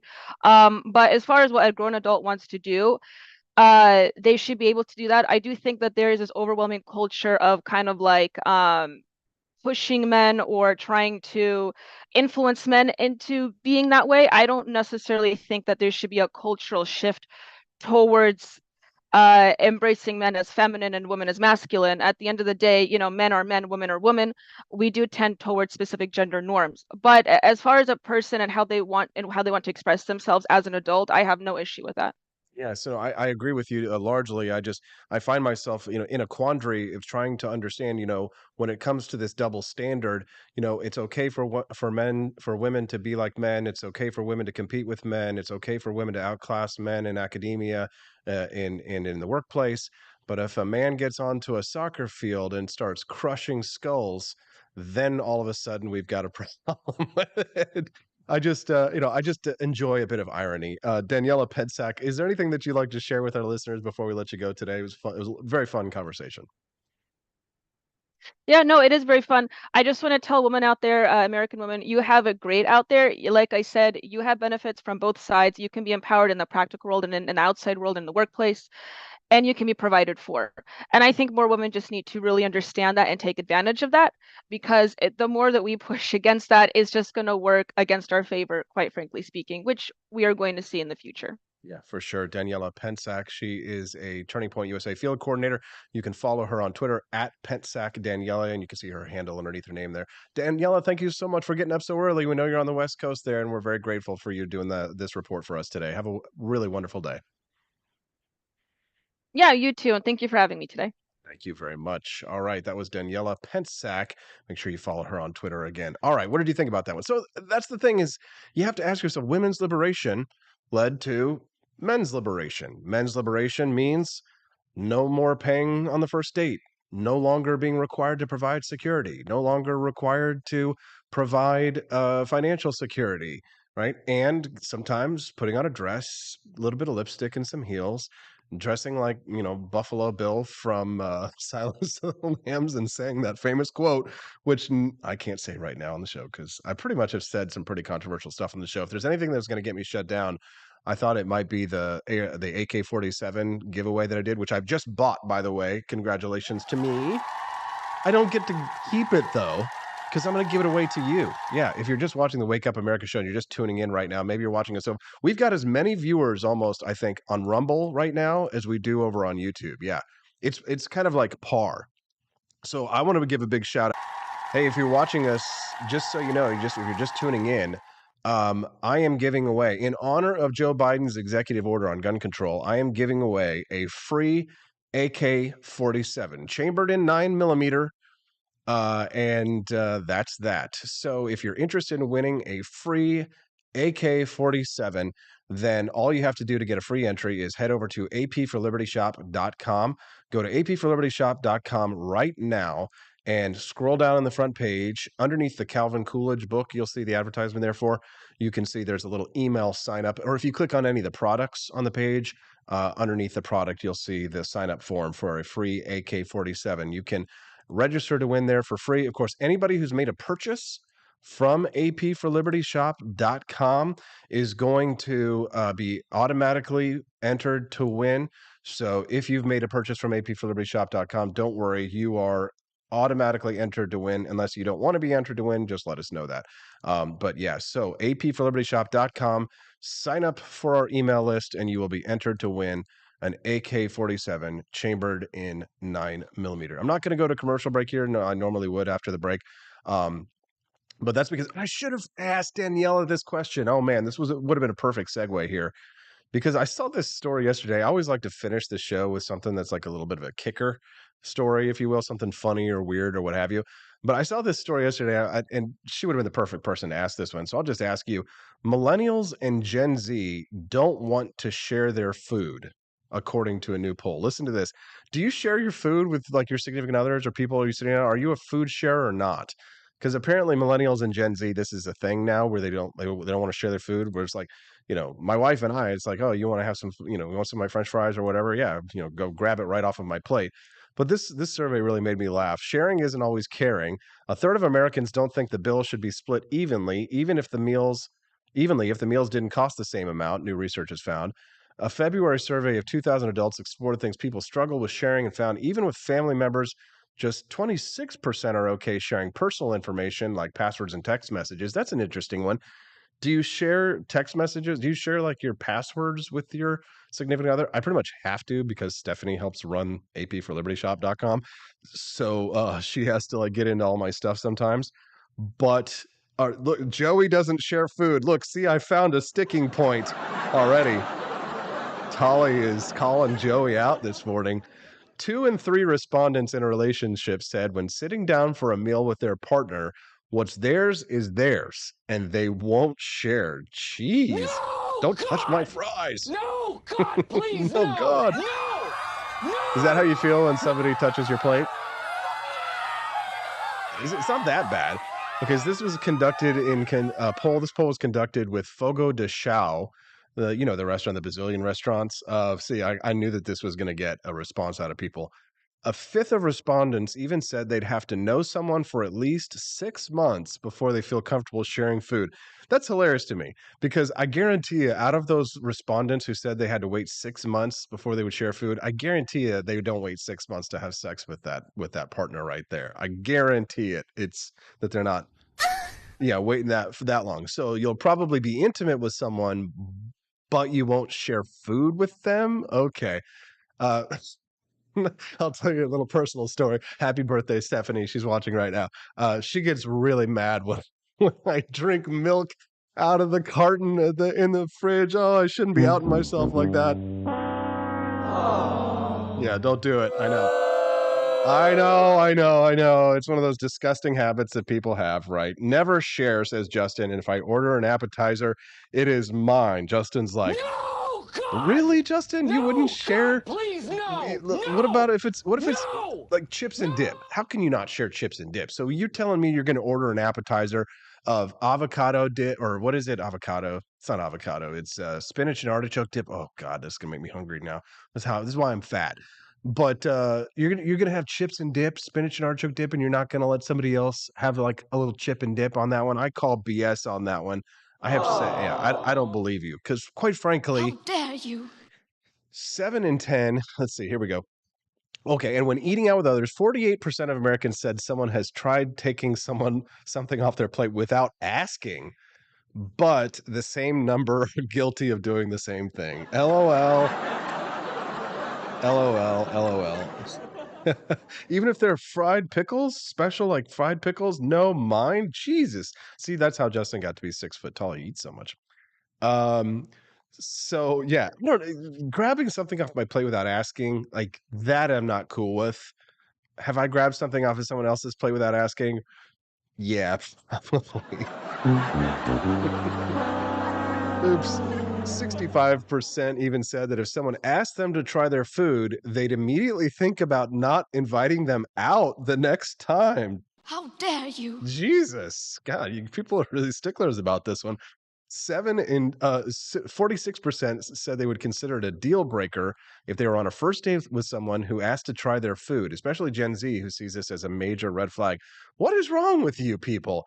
You go out on a first date and somebody's like, "Oh, that looks really nice. Can I have a bite?" Yeah, of course you can have a bite. Try my food. I'm going to be making out with you later. So yeah, go ahead and take a bite of my food. I'm going to put my lips on your lips. You know what I'm saying? So I don't understand. I don't get this. People are weird. 7 in 10 admitted that ultimately they reluctantly say yes to requests to share food because they don't know how to say no. Now, that's a problem. You do need to learn how to say no in your life. That one I don't get down with. Learning to say no. No means no, bitch. When you're enjoying a great meal, it's only natural that you don't want to share a bite, even with your closest friends and family, says Barry McGowan, who's the CEO of Fogo de Chão. I've never been to Fogo de Chão. I don't know. I guess I got to go there sometime. Sarah Palacio says, I will always share my chips and dip. No double dipping, please, but I'll share. I'm happy to share. That's how you try new things. Sarah, you are just an angel. We know you are. Thank you very much for joining us here today. Appetizers are community property, though, says Barney Styles. Amen. Amen. Appetizers, you order an appetizer, that's for the table. Unless, you order it as a meal, and then in which case you say, I'm going to have the appetizer for my meal, in which case it's yours. Otherwise, expect to have somebody go for a little grab without even asking if you get an appetizer. That's for the table. Even though many people don't like to share, respondents agree it can have perks. 73% said they want to try new things when eating out, but are afraid they won't like them enough. See, there you go. I always hate it when people go out to dinner and then they sit down, they order like chicken fingers and they dip their chicken fingers in ketchup. You know who you are. Yes. When sharing with others, people enjoy the benefit of being able to try different foods, 35%, and not having to commit to one menu item, 19%. Yeah, see, I like to share so we can try different things. Especially, have you ever gone to an Indian restaurant and you go and you get different stuff at the table? Have you ever been to a real Chinese restaurant? No, I'm not talking about the Americanized Chinese where everybody gets sweet and sour chicken and General Tso chicken and fried rice, and then maybe if you're feeling adventurous, you might get lo mein, which is just essentially American spaghetti with some Asian sauce on it. No, I'm talking about a Chinese restaurant where you get like a bowl of fish soup with rice, and it's like black bean fish soup, and everybody shares it from the community pot because there's all these big like chunks of fish, and everybody goes in and puts it on the little nice, delicious, fluffy white rice bed that you put the little black bean fish on top of. Oh my God, I'm going to make myself so hungry. No, that's a community pot. That's how you eat real Chinese food. That's how you eat real Indian curry and stuff like that. What's wrong with you people? I'm a people person. What the hell is wrong with you? Okay, all right, fine. I'll get my own food. I'm hungry. I'm hungry. I got to run. Are you on the apforlibertyshop.com email list? Because if you are, guess what? You're entered to win automatically a free AK-47 chambered in 9mm. So this is what you got to do if you're not entered to win. Go to apforlibertyshop.com right now. Sign up for the email list. You will be entered to win a free AK-47 that I will give away at an undetermined time. Probably going to run this promotion for about a month. So, what are you waiting for? Go to apforlibertyshop.com right meow. Check it out. Get yourself an awesome Caucasians team jersey while you're at it. If you buy from apforlibertyshop.com, you're also entered to win. And see, I know my friends Doug H., Sarah Palacios, Quest Fanning, and others, Jacob Champing, your monthly subscribers, you're all entered to win. Everybody who in any way has supported the Wake Up America show is automatically entered to win. I will give away the AK-47 at random, probably about a month from now. I'll do it when I get back from Japan. How about that? So, how do I enter to win? Guess what? I'm going to make it really easy for you. All you got to do is head over to my website. Let me show you this right now. As a matter of fact, I'll just demonstrate it for you so that it is as easy as pie. Head on over here. Let's go to the Twitter scene. Pull up apforlibertyshop.com. Let's do it. Here we go. Oh my God, I lost my mouse cursor. I hate it when this happens. My mouse cursor just disappeared. Oh, come on. Here we go. I'm going to find it. Why does this have to happen to me right now? I hate it. All right. My computer just decided to not let me have a mouse screen anymore. Oh, that's so much. Wait. I'm going to find it. I'll find it. There it is. Oh, there it is. AP4libertyshop.com. Can you imagine? Imagine using this good. All right, there we go. So here's the page. All you got to do is go to AP4libertyshop.com, scroll down in the front page. I know it's a long way down, but this is your chance to see all the awesome new products we got over there, right? Keep going. You're not there yet. There it is. Subscribe to our emails. Right there. AP4libertyshop.com. Sign up for the email list. You will be entered to win a free AK-47. Yes. We'll call it the Joe Biden special. Freedom Defense Rifle, somebody said earlier. FDR, whoever that was, is awesome. If you're watching us over on rumble.com, we appreciate you very much. It's nice to see all the growth over there on rumble.com. Let's give a big applause for them. We salute you, rumble.com, all of our rumblers over there today. We had as many people watching on YouTube as we did on Rumble, and that's super exciting because I'm invested in Rumble. I want to see them succeed. It might be the only place where I'll be allowed to stream soon because of this AK-47 giveaway. So if you want to win a free AK-47, head to apforlibertyshop.com. Register to win for free, or buy some merch and you're registered to win too. For not free though. We'll see you tomorrow on the Wake Up America show at wakeupAmericaShow.com. Have a good one.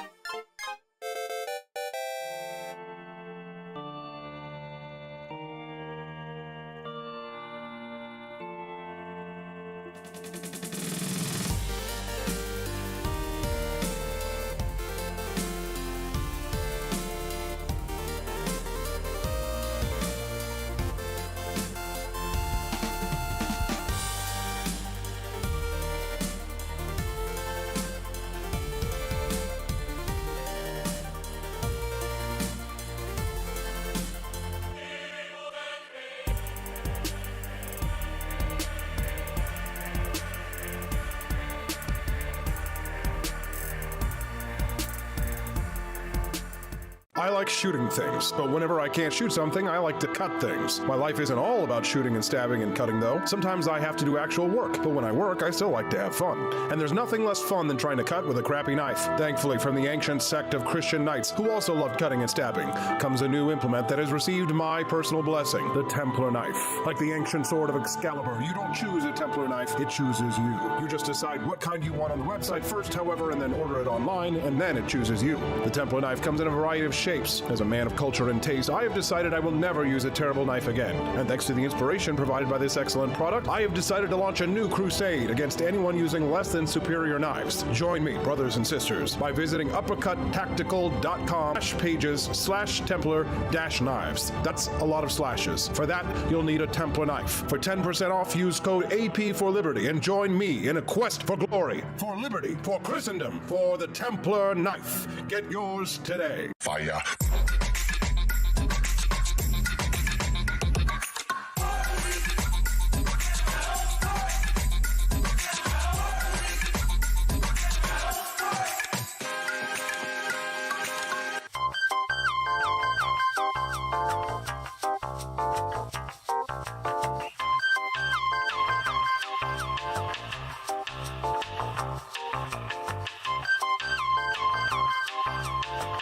Hello, this is Barack Obama, and let me tell you why Austin Peterson stinks, and you should never pay attention to anything that he has to say.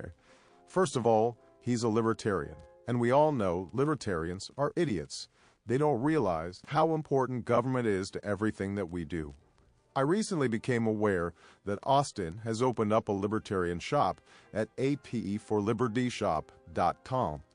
Now, I'm asking you as a personal favor to me that you never ever visit apforlibertyshop.com. With all of the great Liberty merchandise there, the last thing that we need to do is to get people spreading this message around the country, because then they might start thinking that they don't need government. And that's the last thing that good Democrats like us want. So if you love democracy, like me, and hate freedom, then don't visit AP for Liberty Shop. Like I said, whatever you do, do not visit apforlibertyshop.com. I'm Barack Obama, and I approve this message.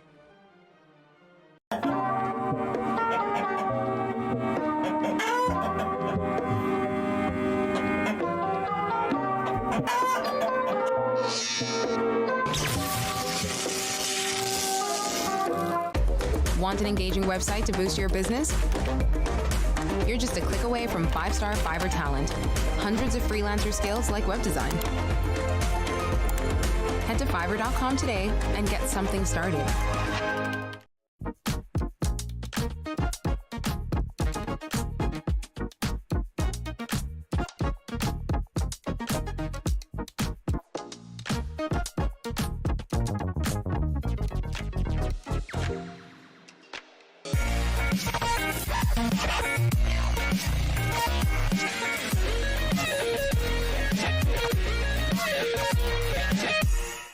When I was in foster care, I never knew when I would have to move, so I always had my suitcase ready to go.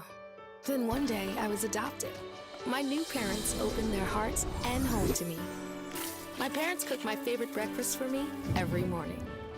My parents take me on trips I never thought I would go on. They gave me a home and an even better reason to use that suitcase. My parents aren't perfect, but they're perfect for me.